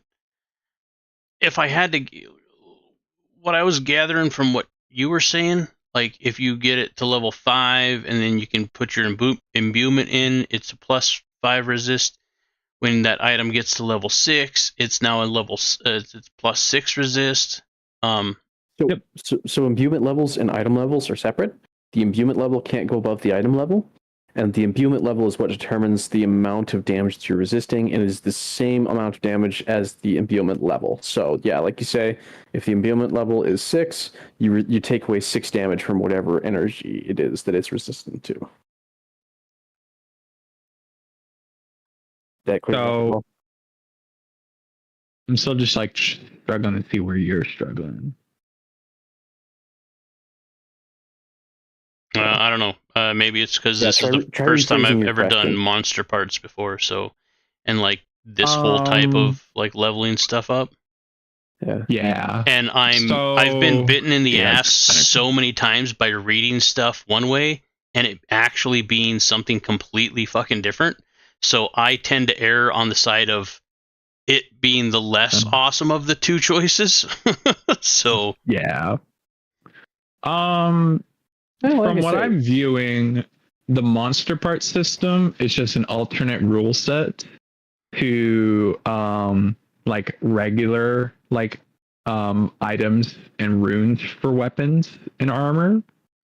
But I think the biggest confusion you might be seeing is so specifically for energy resistant. yeah. When we're leveling up our items so we can get our like our +1 potency, our striking runes, in addition to our imbuement slots, what it's saying is specifically the imbuement level is, let's say I had a +2 weapon and my weapon was level 10. So it could be like +2 striking or like whatever it is, but I have 2 imbuement slots. I can choose to spend, let's say, 5 of those. Armor. Or not weapon. Let's say I can choose on my armor, and it's like +2 potency to AC. I can choose 5 levels of energy resist to fire. And then I can also just keep using energy resistant, but choose a new one and choose 5 levels for like electricity because it was common or something. Yeah. But what it's essentially doing is the monster part system is giving you versatility. So let's say, hey, I'm just doing like a little bit more damage towards something else. I can do 8 fire resistance and like 2 to something else, or just like leave it at like 8 and like have my weapon be whatever level. But it's giving you the versatility to or like put more towards your imbuement to get a higher resistance, but still have the option and versatility to do something else with your armor, like potentially like do fly. Okay, Does that help a little more? So like I was reading it as kind of like the more traditional is like you get +5, and then until you get to the point where you can get the like +2 or whatever, like the greater. Mm-hmm. Your then second imbuement slot. Yeah, your second imbuement slot, and then you can replace it with a greater, or take another 5.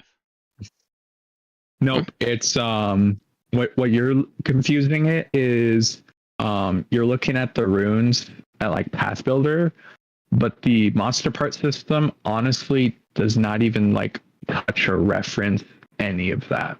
Yeah, you can just kind of throw anything about the runes out because they're irrelevant to monster parts, basically. So the monster part system is technically overriding what the runes are doing. Yeah.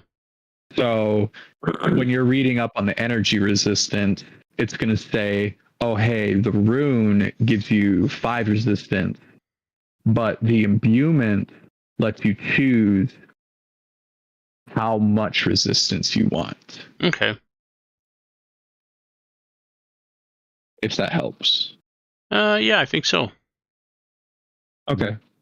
Yeah, Alright. and for each imbuement slot that you put energy resistance into, you can choose a different damage type that you want to resist. Yeah. So,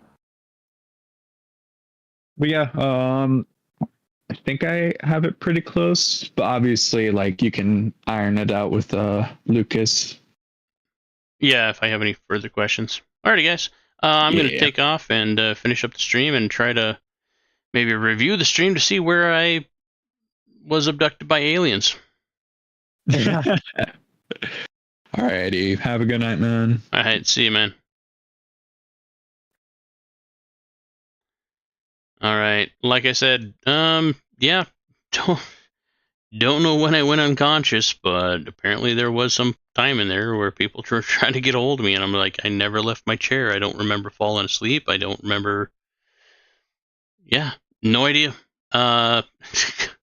Complete loss of memory right there. Anyway, next Friday, like they said, is going to be